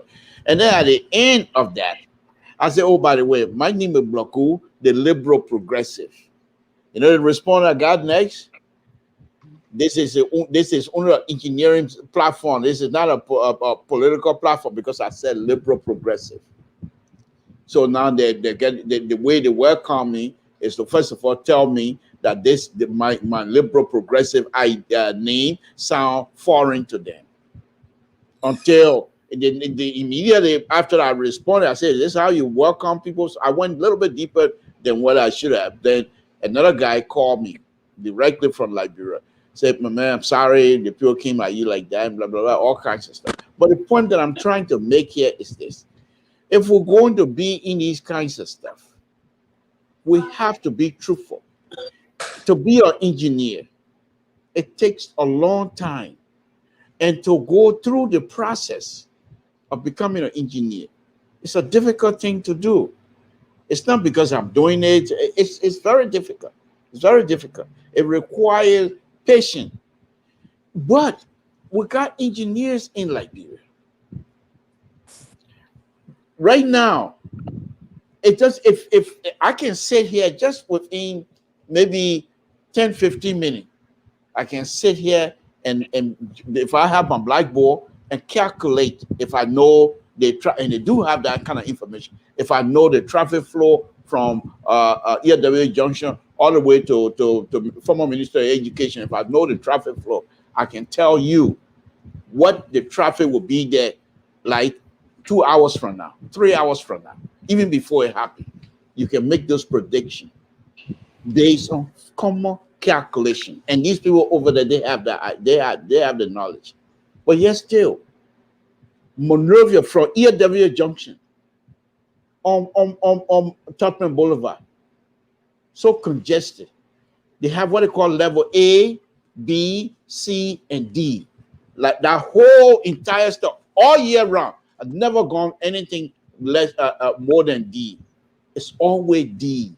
And D, when you're driving, you know, with Mr. George, you will understand it, and Mr. So, you will understand this because you're living in the city. D is when you look a mile ahead, all you see, all tail lights. That's D, because you're going nowhere. And this is exactly what we have in Liberia. Why is it that we're unable to solve the little issues that will help us out? Nothing. And these people, and it's not just this government. Let me say this again. This is previous government. But what I thought would have happened when Madam Sally came in, I thought she would have given us the opportunity to restart, because we're coming from a civil war. Everybody's mind was so to speak, was fresh. Whether you perpetrated war in the war, killer, whatever, everybody's mind was stressed. They wanted to improve the situation. Yes, another situation we're going to be facing. They're getting ready to evict the refugees in Ghana. Where are they going? I said, Liberian government prepared to take those people in? And if they do, where are they going to put them? These are the kinds of stuff we're not prepared. We can't move. It comes back to the point of us, people in government, decision stakeholders, their inability to sustain critical institutions that makes up the government. The National Repatriation Commission, the National Rehabilitation. What we see now, lawmakers themselves, they are all involved. They are all trying to rehabilitate people. You know how much, the cost to rehabilitate? You need to have clinicians. You need to have doctors. How are you going to pay? The reason national government takes charge of this thing, because they go out there and lobby with international community. And more or less, the international community prefer to do business with national government, whether we agree or disagree, because that's how the donors gave. You are senator, you are representative, you put this here. After your office, how do you sustain that? What becomes of that? Then we have another taller house. Yeah. Then we'll have another taller house where people are going to be going in. And that's part of the point. And the lack of commitment of our politicians, they are in to stay. You see here, John McCain, that's part with the nonsense what he said Donald Trump was telling him. Did you see he ever left Republican Party? No. You stay within the system and make your presence felt, and make sure that those things that you all promise you are going to do, you do it. But by the time today, we'll all be talking this. Okay, yeah, this man struggle with a party. They're not calling, they're not call her this and that, and you quit, you leave. So right there, you have created a vacuum. You left something undone. There was some sort of philosophical issues, political ideology. You disagree. So what you did now, you gave these people the chance to triumph over you, because when you stay within the system, they become embarrassed in making decisions, because when they make those crazy decisions, you potentially want to get it out there. But they push you a little bit, and you know what? I'm out of here. You're out of there, so you left everything now. Things that you did not settle, you go and join another party C. As some party C start doing it, you left. That's how they are flying like an eagles from one party to another party, from one party to another party. And then we say we want to build a government. So the key question here with all of these things that we've been talking here, all of the things you outlined here, Mr. Toad's catalog here, do we have an alternative group that fully understands what is going on now, and they're able to perfect that into a genuine and civil conversation to also convince the electorate. Forget about what is going on here. Politics, there are so many or so much uncertainty in politics. It looks ugly here today. In the dying and extra minutes, footballer commentator says anything can change, and the electorates can pivot in that direction. Are we having? Is the opposition having that sort of conversation today in a soft, civil, convincing, and persuasive manner to point out these things here? See what is happening to you. See what is happening to you. But this is what we are. This is what we want to do, not just in abstract tone, but in concrete to put up something. Do they have that sort of conviction? Do they have the authority to create that conversation as well? Or we just talking at the end of the day, we go take painkiller, we go to bed, and we another group of people come, and then we start another talking point. Here's the thing. You know, I will make specific reference to our people, we Liberians. When the Liberian men like Mr. Toll, they don't see no evil in you. No. They don't see no evil in you until we pass that stage. Second, when you're trying to talk to people that hey, this thing is not going the way, you are seeing the right thing to say, oh my man, is that what we eat? Is that how we live? But it should be a shared sacrifice for everybody, for every one of us, if we want to make a change. Some of the people who will be advocating for the change will not be the people that you like. But because I don't like you and you're speaking true, I said, I ain't going to run a man. That man, he think talking, who got time for that thing there? You know what we can do here?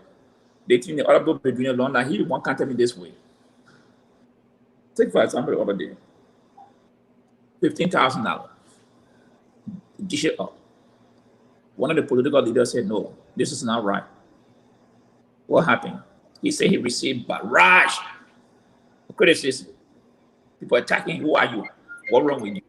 Now, in that case, it makes you to wonder, who are we? Somebody is telling you, look, you know what happened? This thing is not right. But because you need that money, you say, my man, please, that's not what we're here for. Go and talk to yourself. Let me pick up the call and I will come back to you, Pa Josh. Okay, 774 number from neighboring time, Massachusetts. Good evening. What's your name and where you calling from? Hey, Mr. Cho, how you doing, man? This is Dwalu calling here from Massachusetts. How you doing? Yeah, but when I get tired, they put one odd Dwalu, they put one odd to get tired so they will get away. But when I hear hating, we take painkiller and come by the next day. What's up, my man? There's a lot more. Yeah. Something. I just called with a couple of comments. Mm-hmm. You know, we want the fruits of political agitation, but we are not willing to commit to what is required to achieve our political agitation. Right. There is a separation of purpose. What we do in the country.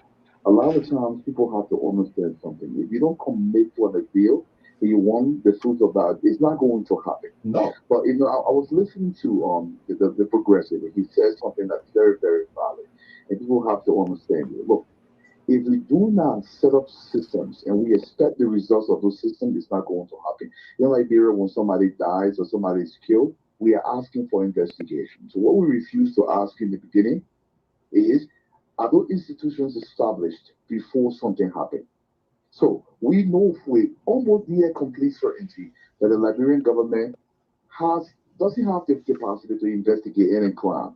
And then we expect the results of those crimes to be given to the people. It does not exist. We have to commit a whole lot more to Liberia than what we're doing. But a lot of times I just released, I think it was you or Pat George that said, oh, we want good leadership, but how are we going to get this good leadership? But we got papers out there. I just released a paper called A Guide to Picking Liberia's Next President. There are things that must be met before a person is selected as your leader. And I encourage you to Google that and see. In fact, I just published another paper today called The Liberian Dilemma. We're expecting something, but we are doing things that are contrary to what we expect. I'll actually send those papers to you. So yeah. So I will go through it, and that maybe we can have an in-depth conversation. I think that's necessary. I would love that, but the issue here is, we're not agitating properly. And look, people expect President Weah to produce certain things when he does not have the capacity to produce that. President Weah is not a leader. It's not a criticism of President Weah. He did not even want that role. He was forced into that role. And then we expect the results to be actualized from a man that has absolutely no capacity to produce that. That is ridiculous. So Dwello, let me engage you a little bit before I get back to the front panelists, and then you can end that. Hopefully, I try to, because for every time you call, I listen to you, and there are a lot of seasoned thoughts comes out of you. Hopefully, you will make yourself available here to have all of these things here. Now, based what I'm hearing, if this is the case, I'm not sure that's the thinking of people who are also seeking state power. Are they also trying to draw that sort of demarcation to adequately define this guy, or define this government and say, hey, this is it? Or are they doing it in anger to the extent that it's like Black Dragon tried to prevent the death of Bruce Lee, and other people say, no, this is not a way to go. As the result, the substance of their conversation is gone dead. Okay, let me say something, Mr. Solly. Yes, the issue. Most people that are vying for leadership in Liberia understand the degree of gullibility that are in the country. They don't want to explain their position before they are elected. In fact, President Weah was a quintessential person in this era. This is what he did. Whenever there was a debate to tell us what was his vision for the country, he said, oh, my man, the man going somewhere, the man going to France. He did that intentionally because he understood that the Liberian people are not going to hold him responsible for that. But if you have a society, the reason why you cannot get tired is you take a Tylenol and come back, because we have to find a way to educate the population on what is required in order to produce the kind of results that we're looking for. So we got to keep talking. I tell people we cannot stop talking because this is all we can do. But the people who are consequenced heavily by the indecisions in the country and the poor decision in the country, they are the most people that will counter the points that are trying to improve their condition. I tell you. I don't understand it. Sometimes you try to tell them, they say, oh, my man, and people jump around a political party because, look, there is no ideology. There is no political party in Nigeria. That's for me. That's why I do not support an individual. I support your vision. I have to see you actualize that vision. I hate to begin by calling me and Waka will be another day. And there's a distinction there. And people have to understand these things. You cannot pick proper input to the Greek farm. It's not going to work. Thank you so much. All right. Yeah, I mean, that's the point. When we saw the Republican things were not going, a pressure group was created. And what did they do? They decided to find people, young generation, they didn't just go with even though they believed in the Republican ideology, but they felt that they were not that much conservative. So what they did, they decided to bring in their own people and push them there. They didn't go and say they're going to join Republican, because what they were doing, they were sending a strong and loud message. That's what it did. But you have advocates, they are part of it, they are embedded within this political institution. That is it defeats the purpose. It defeats your cause, because you are now become part of you find yourself in a very unstable situation. You want to be here, How can you adequately correct the system? So your voice, even though you'll be heard, but your voice become minimal. Then when you sit down and watch the process, and then when the going gets tough and the tough gets going to get into the end of the marathon, you take a decision. And when you take a decision, believe me or not, it has a weight.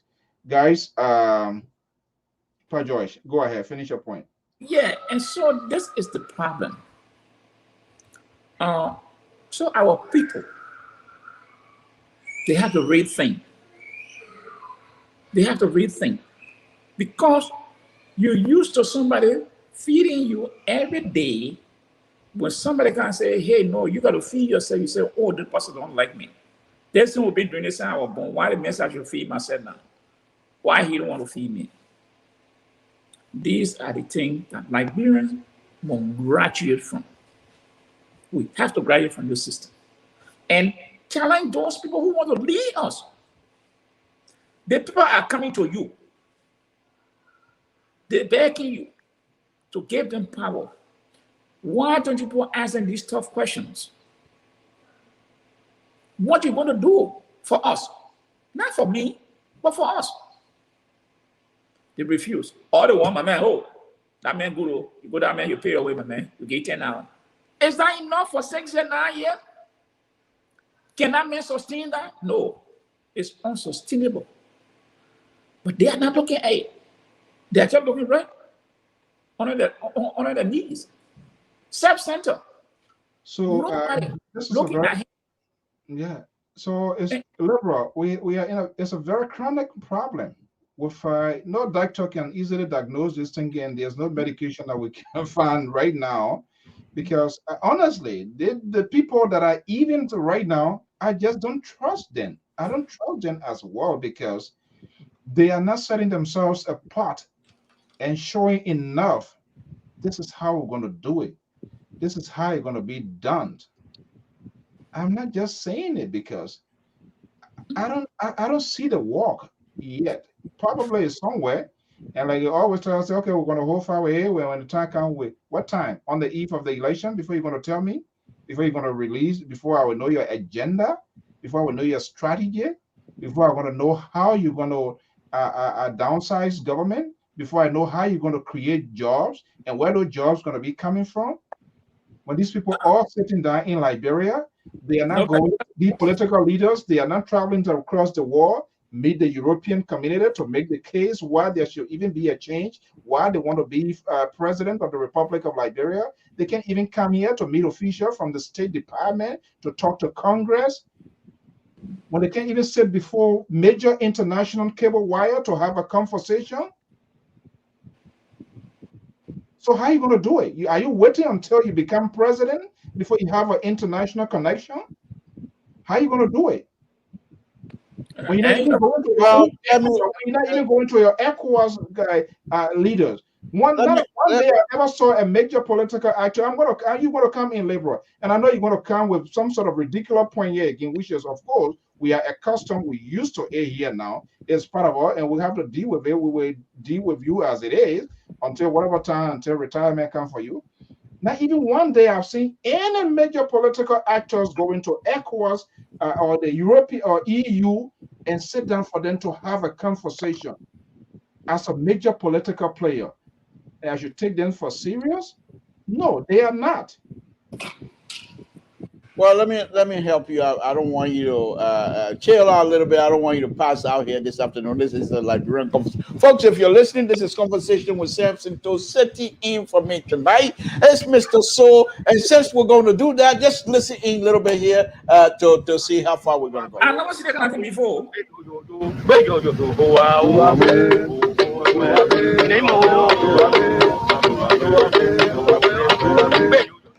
Again, folks, Samson to Labrador Public Radio. Sitting in for me tonight is Mr. Alfonso Zionso. I'm doing an investigation. I'm on a cover this afternoon, folks. And then, of course, Mr. George is there. I got to remind you that this is my show, and I have to do this. No, on a very serious note, Mr. So. I think sometimes we put fun into it just to keep ourselves alive, to be honest with you. But look, all the point you and Mr. George is making, they're valid point, and nobody will come out here in their right mind to try to disagree or even try to argue your point. But this is what I want. This is how I want us to approach this, the whole situation about government and opposition. Let's consider this period, especially Dr. Weah's term. This first 6 years, let's consider that as a teachable moment.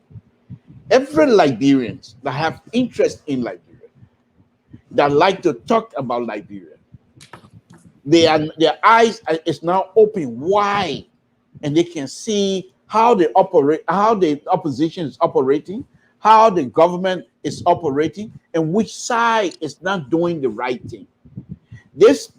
Dr. Weah coming to power at this time, despite the fact that he has no lead, he never had it gone to any kinds of leadership, whatever, he came in strictly based on popularity. And now we see that most of the decisions that has been made are now being, from my perspective, are being forced on him by few people. Is this the kind of government we want next time? What happened to the opposition? They are not even together. One minute they're pushing one person one side, the another minute they're pushing this person. Are these the people that you want to bring to power as well? So Liberians are now making a clear decision. They will decide who they want, but based on these fights. And here's the other interesting thing. Those of us that have these platforms, it's also a teachable movement for us, a learning movement for all of us. Because tomorrow, by Sunday, when we come back here, there will be another new situation that we're going to be discussing. Every day is a new thing for us. So let's just give ourselves an opportunity to move this country forward. We all have to come in together. We can criticize, but on this platform, when we criticize, we do it with respect and do it with responsibility. We're not here criticizing because we want to cuss people up or trying to degrade. It's far from it. So as my own perspective on this whole issue here, Mr. So, I think why I truly believe that the savior, Dr. Bakai, is coming to save this country. Oh my goodness. Mr. So, please, it's my show. Dr. Bakai is coming to save this country. You think you will come and behave like a pepper tree behind the house? Mr. So, it's my show. It's my show, please, if you don't mind. Folks, Samson told LeBron Public Radio sitting in for me tonight is Mr. Alfonso Zion So, who is sitting in and trying to muscle me here. But Mr. So, Dr. Bakai is coming in to save this country. Save it from home? I don't know, but he's coming to save it. Thank you. Wow. Let me say this. Mr. George, I don't think we're going to get out of this thing here soon. Listen to Samson. Let me go to our contributor, yeah. Mr. Sam Chia here. He's on the phone here. He's not joining us. Are you there?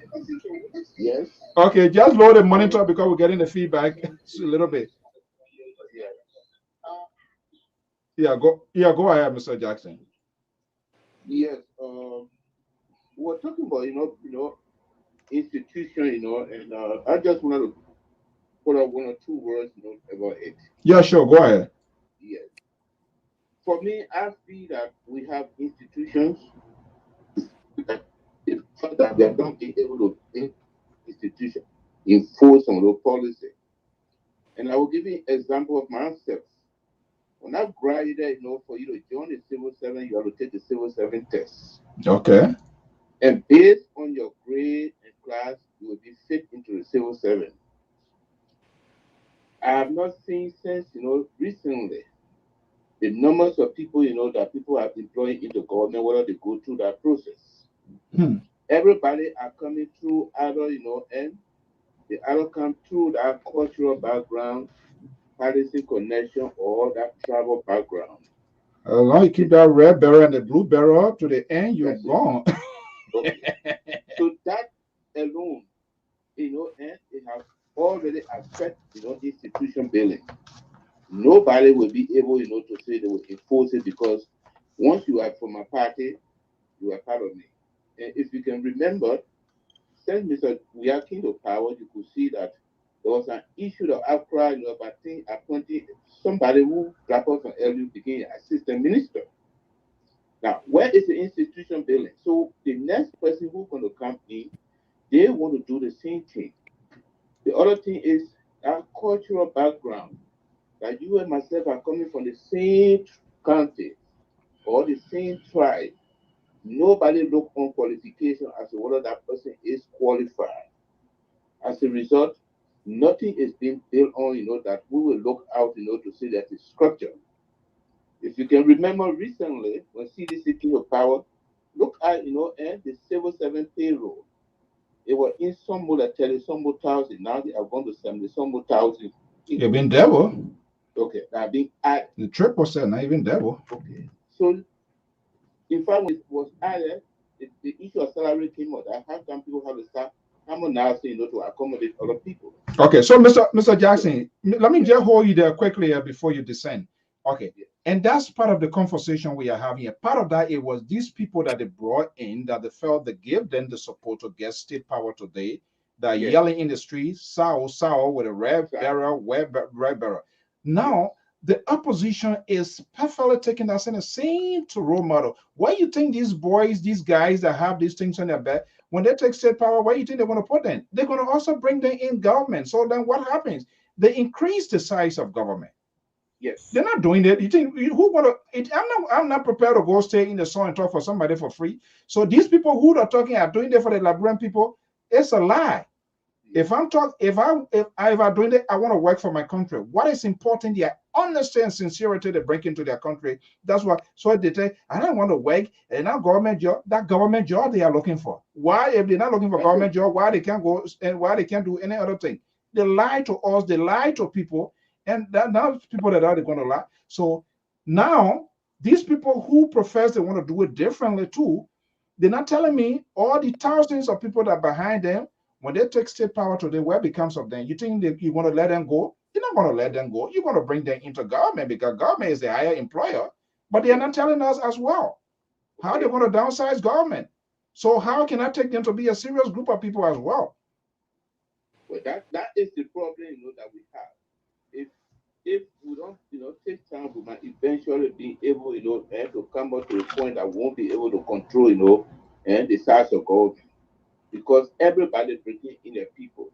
You understand? If George, you happen to get out. Because that in civil service, we can't say, okay, just go. Because it's a cultural and family affair issue. Right. My brother, has a connection with this person, you can fire the person. So what I do is I had to bring my own people in, and then we'll add up to it. That's how this is going. But if we have somebody, like my brother Samson told, if you were to say, okay, let me take over, public work ministry. Oh, the whole Republic of Town will come to town. Forget it. Nobody will meet in that village. All people, whether you Liberty Party or not, all of them going to come to town. Okay. So this is what things that some of us left when we were at the port before at the National Port Authority. You can go back and ask some of those who were the MD, Moses PRA then. They never play with cash. They never touch cash. Today, if you go to the port, the managing director can go and command physical cash. You know what I mean? It does not mean I'm not lying to you. Wow. The system is not there. There was a system that was left in place. But nobody, and I heed to that. It was killed prematurely, so nobody want to follow it. So if you can remember recently, there's the issue of Buchanan, where somebody had to transfer X amount of dollars, and they say, they were suspended. Then the person said, no, you can't suspend me. This is the reason the country is not moving forward. Because if the people are here, if they can enforce some of the policy, then everybody's going to dance into it. Wow. So okay. Yes. All right. There's our own senior contributor from neighboring to Massachusetts, another liberal state. Yeah. Thank you so much, Mr. Justin, for your great analysis. All right. Mr. So, yeah, I hate to bust you guys' bubble here. Just a minute. There's Kumba here, you and Mr. Jackson and the center rights are having about people not doing this in the government. Look, election matters. These people that are being employed, these are people that was the foot soldiers of CDC. And so CDC, even here in the United States, after the election, what do? They bring people in. The new government bringing people who, even though they're qualified, which is a different situation, like bro. But I'm not gonna quarrel with the qualification aspect of it. The part here is these people were on the front line. These people fought for this government to come to power. What do you expect? To come and get somebody who didn't work? And then they say, who didn't work for this government to come to power? And therefore, because you qualify, come and sit in now. I found that laughable. No, and I support the CDC to employ as many CDC at the necessary time, as many CDC as possible. The only thing that I ask is that when those you're going to be employed in key position, they must be qualified. Other than that, I got nothing to quarrel with CDC. You see that? You see the liberal.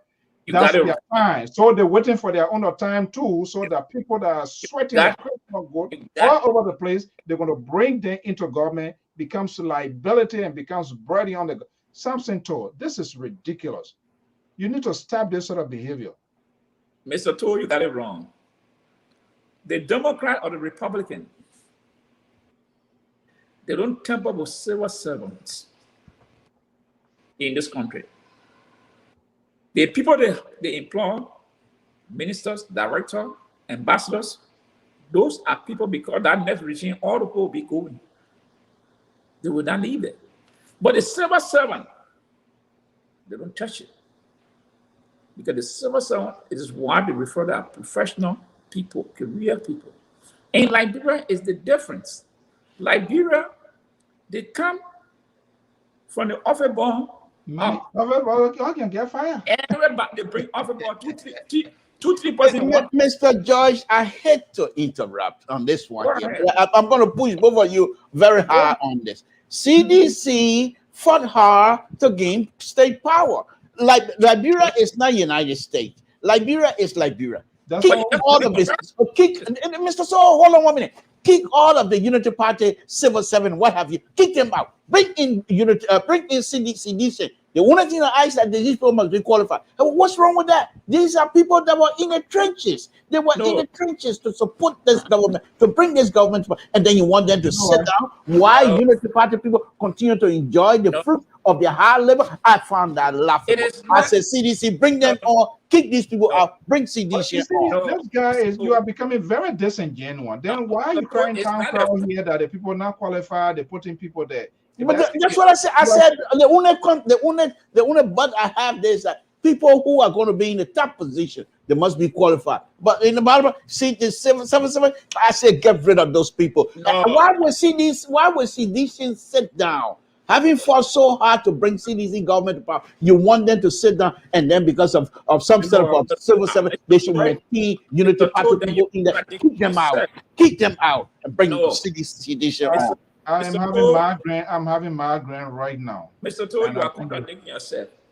We say we want to build a vibrant society. Those civil servants should not be tampered with. Director and team, those are appointed positions. CDC can have those positions because those are appointed positions. We know they can have it. Is that how you're bringing Joseph Boyka on us? Mr. George, can you ask him? Because when I start talking, you would think that is that an advisor? Is that you are the policy advisor to Joseph Boyka? That why you're bringing to us? What you should be saying? Wow. We should be telling George, because George, we are told the Liberian people that in the next 6 years you are going to create 1 million jobs.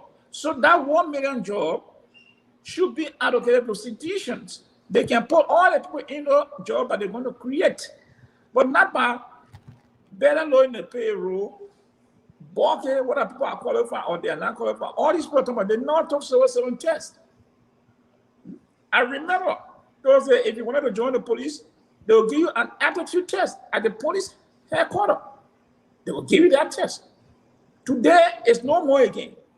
They just say, you put the people, let the people go to the academy. So you see, then we are destroying the society. These institutions were put there for reasons. Mister, do you get in? Mister, they let Emmanuel Buya. His table is there. The day he said you were sent to the civil servant, he was given a test. When he passed the test, they said you are hired. Before he went to become someone in the assistant minister, special assistant minister. These things we have to keep it because if we want to build a country that will sustain professional people, we gotta do so. That policy, we gotta put these people aside. Let us provide avenue that companies can come and hire. We can send them your body. Mr. George, let me push back on this. Sedition, they're not CDC people, but I'm being very truthful. Sedition campaign all over the country. Now, you want the civil servant to keep Unity Party that were fighting so hard for CDC to take power. You want them to keep people messenger, office boy, a clerk. Mr. George, I'll let you talk. A clerk. In order to be low position, that does not require you to be an expert. You want them the sedition that fought so hard to sit and wait. Why the Unity Party people continue to occupy these positions, low level positions? I say kick them out, put CDC in there, unless in a position. No, hold on, Mr. Hold on, Mr. George. This is politics, and politics is politics. They're looking the politicians are looking for their at their own interest. Next time, so you want them to keep Unity Party people in a low position. Then when the 2023 comes, then you want them to send these young people that they have not given position to go back out and campaign for them. No, this is not something you think will work, and you know it's not going to work. I say CDC, kick all of the Unity people out in this position. If bring people who are qualified, of course, but in the lower level, go to Jajua town, whatever town, bring somebody from there. He can be an office boy. You don't need Unity Party member to be an office boy. Kick him out. So remember, all those people referring to were not all part of the Unity Party. Secondly, they are Liberians. That's why the government, when they come in, some of the office boy was sedition on Ellen. Some of these people was sedition working in those. So let me say this. That is why in Liberia we should be fighting for private sector to create more jobs, to absorb these people. I believe that government should not be the largest source of employment in Liberia in any country. I don't believe in that. But what we can do is to create. Now you're speaking with gas. Now you're speaking with gas. Hold on. You should, if you wanted to talk about gas, you should have said that. Now, we expect government to provide an incentive that will encourage investors to come in. So all the parties can think this guy can be trained and go and work there.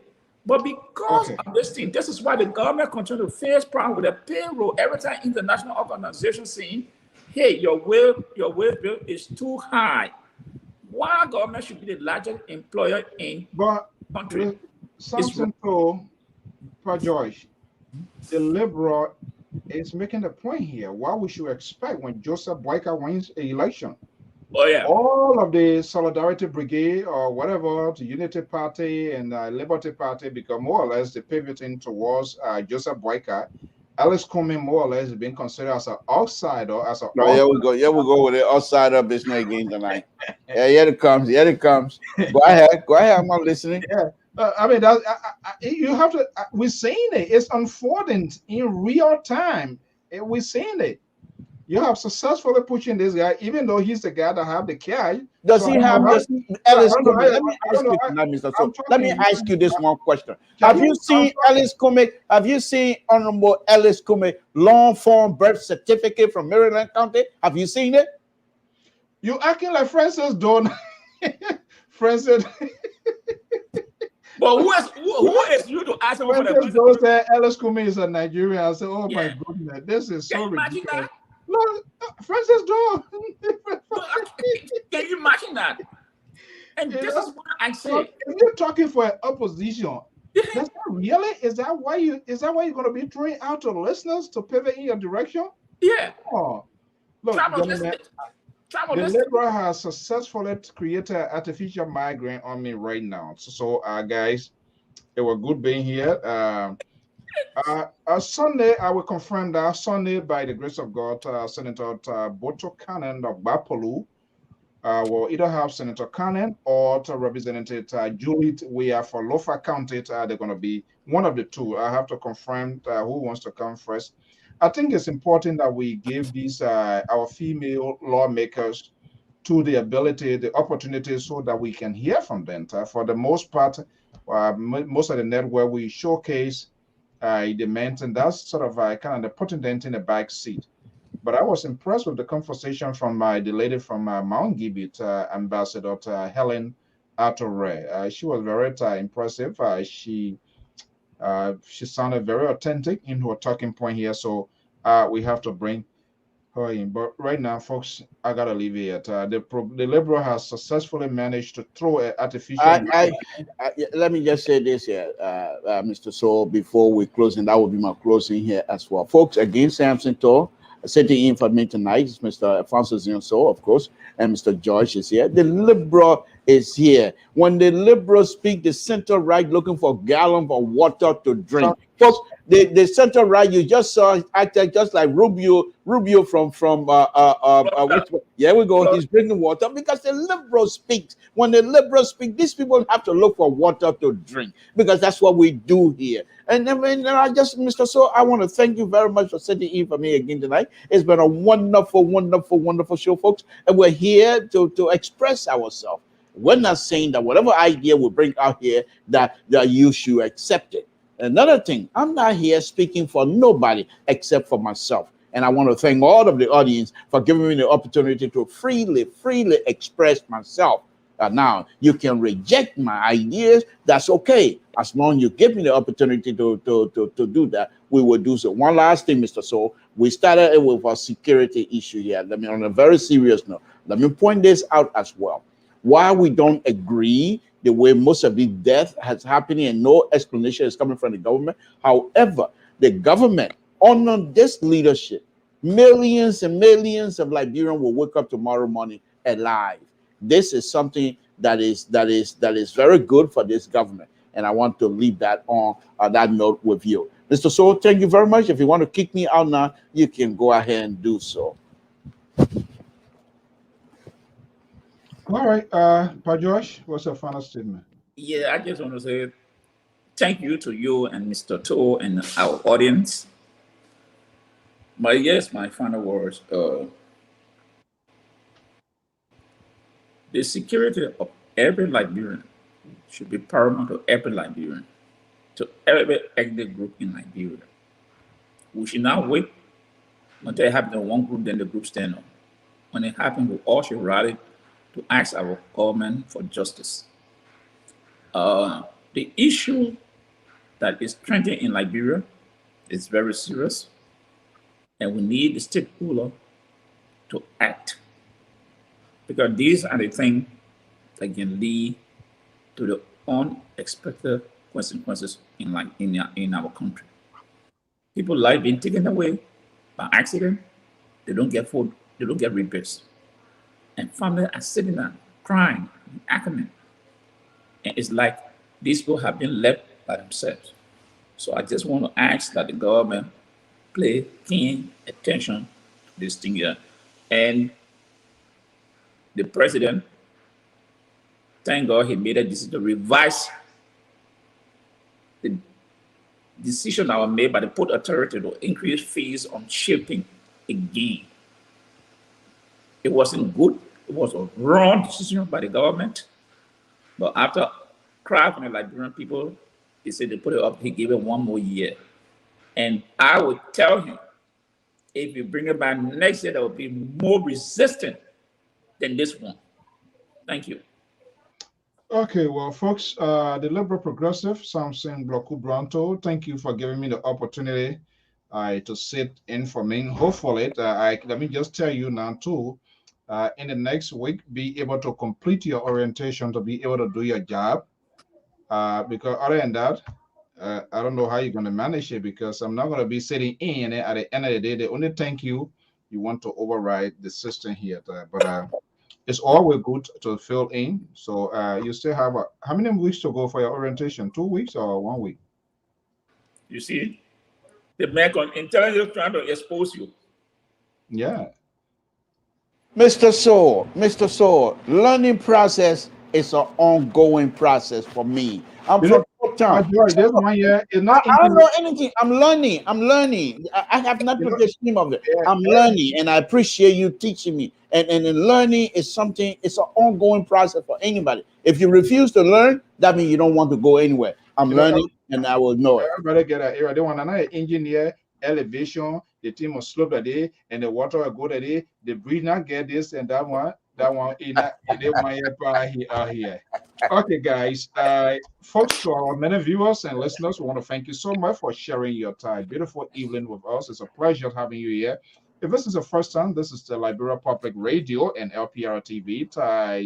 Go on the Facebook page and just type in Liberia Public Radio. You can have a subscription, subscribe, click on the bell or notifications. That way you get an alert when we are on. You can also follow us on our YouTube channel. I type in, so you're going to feed us, subscribe. Twitter handle. We are also live on Twitter simultaneously as well. For the female, you want to be a contributor, and even though those who want to be a contributor or analyst here, let us know the number here. Let me just put a number out. You can text us, you can inbox us in our page. This is the number 682-433-8802 is the official number. Send us a text, call, email us, and tell us what you want to do. What we are doing right now, so we are reaching out to all of these political parties to have representative here, because since they can't come, we got to figure out some kind of way and see. So interestingly, we Councilor, I believe the chairperson of Team Gonglo, Councilor Jimmy Bongo, will be coming on this network. Will be contributing, because we have to figure a way to go into these people's political minds to know exactly what they represent, because we can't easily get their leaders. All right. So if you want to be a contributor, you want to be an analyst, let us know. We welcome your comments, your tweet. Give us suggestions, give us things that you want us to talk about. We can also search and have that conversation. There's no sort of limitation here in terms of what we want to do. But all we want to do here is to have a civil conversation. It's unfortunate if you came here with the hope of us, somebody cussing somebody ma or pa, that's not, it's our taboo. We don't do that. We disagree. We'll point out some of those issues. They are our views, they are our opinion, not necessarily make it correct, but we express it in a very civil context. So I want to thank you so much for your time this evening. By God's willing, same time, same station. Join us tomorrow, I believe 10 a.m. to 10:30 Eastern Standard Time. Our station manager, Sister Pass, and there will be a live coverage from Monrovia to Lahore to rest. We'll keep you posted. Senator Taboto Kane and that of Julie, we are Representative Julie, we are of Lofa County. We have them on here. They're going to be appearing on this network. Until then, gentlemen, have a pleasant evening. And Samson, too, please hurry up and complete your training, because I can't keep doing this. And then at the end of the day, I can't get any cadeau, I can't get any tip. That's sort of total way. Now I know you Liberty Party people, you Joseph Boyka people, when you guys come to power, all civil servants, they will be gone. This is why you're bringing your own black bearer, your blue bearer. Shame, shame, shame on you. You guys, we gotta figure a way how to deliver this country. You made an argument here. That's it. I see why. What his name said. Why a former political leader? What his name? Charles Bronson never won anything in that. You know why? I see why. Because those are I think you were one of the advisors to Charles Bronson, right? Huh? The show is over, Mr. So why do we have to relitigate everything else back? Okay. All right. Gentlemen, have a pleasant evening tonight. By God willing, we'll be back here with more programming here. Thank you so much, and we'll see.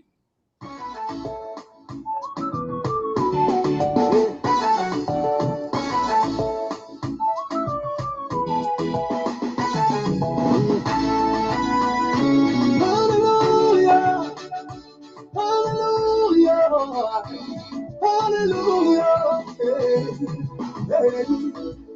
Hallelujah. Giving, hallelujah. The highest praise. Hallelujah. Giving the highest praise. Hallelujah. Giving the highest praise. In the morning when I wake up, in the night when I wake up, I will lift up my voice to heaven and give you the highest praise. Hallelujah to my King. Hallelujah to my Father. Hallelujah to my Jesus. I love before the throne. When I look at all the world.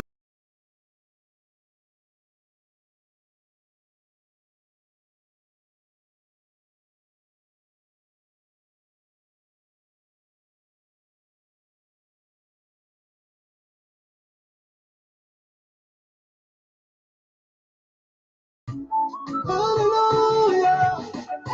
Hallelujah. Hallelujah. Hey, hallelujah. Giving, hallelujah. The highest praise. Hallelujah. Giving the highest praise. Hallelujah. Giving the highest praise. Whoa, whoa, whoa, whoa, whoa. Love is all we need to make it see.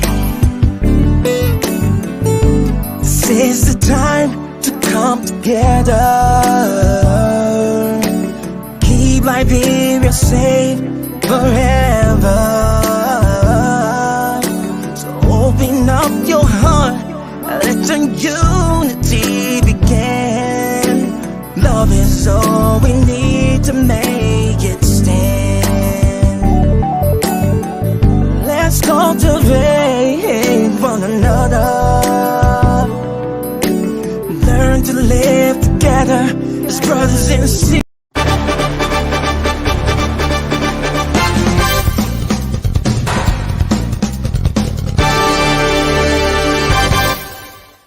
You've worked for months to bring your or your client's event to life, but unfortunately, the world had another plan. In reality, the only thing you lost is the venue. We take your vision for hosting a virtual conference and bring it to life online. No matter how complex your agenda is, we produce a smooth, engaging experience. Call the Liberia Public Radio today and schedule your event. Our number is 682-433-8802. If you prefer to submit your request via email, please send the request to liberiapublicradio2012@gmail.com. Our staff are standing by waiting for your phone call. My name is Abatipi Timogo, and I'm working with KAC Apartment. I'm the customer service manager. KAC, as the name implies, is stand for Krayi Alashi Sheikh, and it's a real estate agency that was founded by our CEO, and this company has been in existence since 2 years now. So we are pushing our 3 years of existence. We offer one of the best services ever in Liberia as agency. So we are involved into so many real estate work, such as the selling of SIM cards, apartment renting, land leasing, and we also involved into garbage. And we also help people to get nice property in a decent apartment for rent, for lease, and we involve in other activities like selling of small phone like PCO, and we also sell scratch card and a lot of mobile money USD. Okay, basically we have places all over the Painesville, Cumberland, and Singapore. So for Painesville area, we got places within the rehab, Subatan, GSA, Tiporo, Police Academy, SD Cooper, AB Topper, and all of the Boulevard. And for Cumberland, we got places opposite Ministerial Complex, around Unity Party Headquarters, 540. We got places in Fish Market, Oro, Famuma, Matali, Airfield. So we got places running from Painesville all the way to City Hall. I would like to appreciate all of my customers, most especially those ones are reliable. I will say thank you for the time being, and I will also let them know that if they want a decent or nice apartment, they should always come to number 1 KAC Apartment, and we are there to offer the best services ever. And we promise that with no regret, we will not delay, and we will not do anything that will work in the interest of our clients. For the real estate office, we only have one branch, and this place is in Rehab, Boys Turning Point. And we also got our Facebook page where you can follow us. It's KAC Apartment and Real Estate Management. You can also contact us on 077-325571. It's our orange line, and our Lone Star line is 0880-325571. You can also find us on WhatsApp with our WhatsApp number 0888 27 24 16. And you can also email.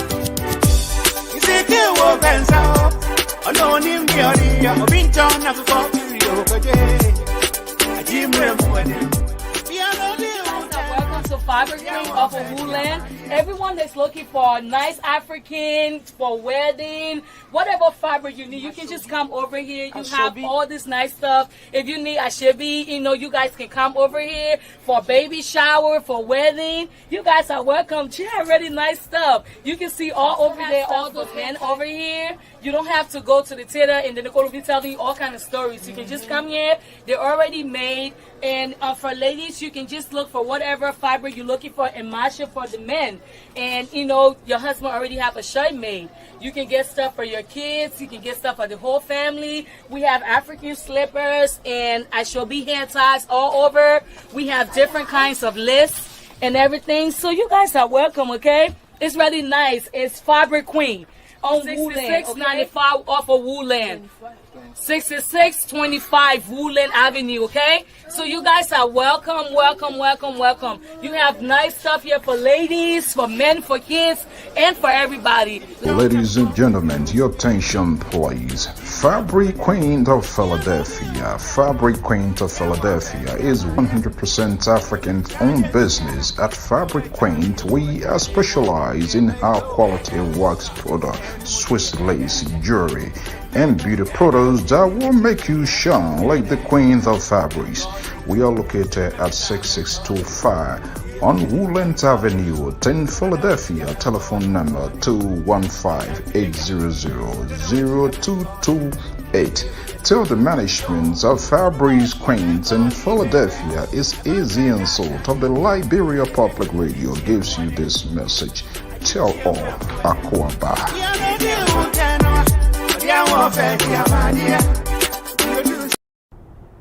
I'm Isaac Zawalo. I am an instructor here at the Arlington Career Center. I'm an instructor of mathematics. Mostly I teach the dual enrollment math classes for the Arlington Career Center.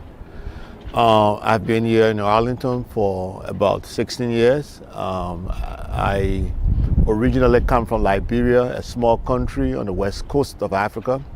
It was established by free slaves from the United States. In Liberia, I'm involved with a series of educational projects. I own 2 schools, an elementary school in the capital city, Monrovia, and a secondary school about 40 kilometers outside of Monrovia in a little town where I grew up called Kakata.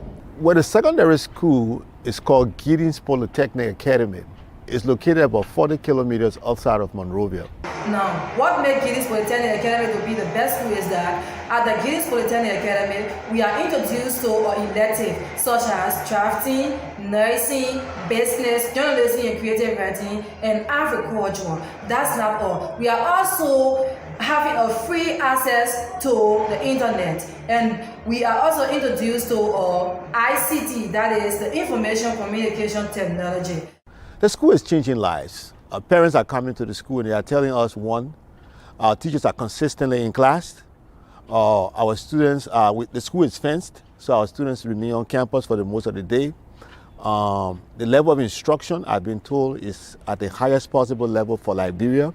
In fact, it is projected that our enrollment will increase from 230 to about 500 for the next academic year. We are seeking help when it comes to technology, as I indicated. Any kind of resources that will help students to do better, textbooks, use textbooks, anything that will help ease the situation of our students. Anything will be appreciated. No, I look forward to seeing a relationship being built between the school in Liberia and our community here in Arlington. I consider Arlington my second home, and so I would want to see my 2 homes connecting.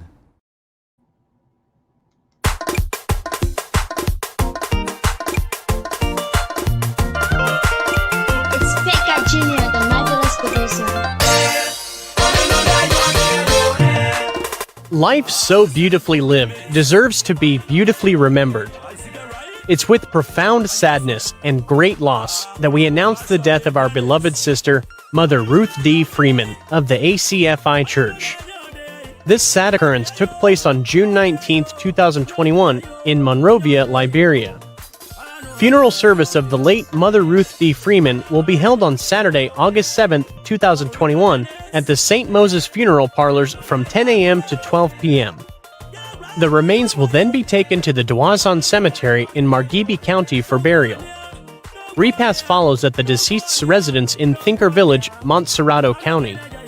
The late Mother Ruth D. Freeman leaves to mourn her children Pauline Freeman Torr, Queen Freeman, Josephine Freeman Lamina, Lorpu Freeman, and Zarkpa Poor, all of the United States.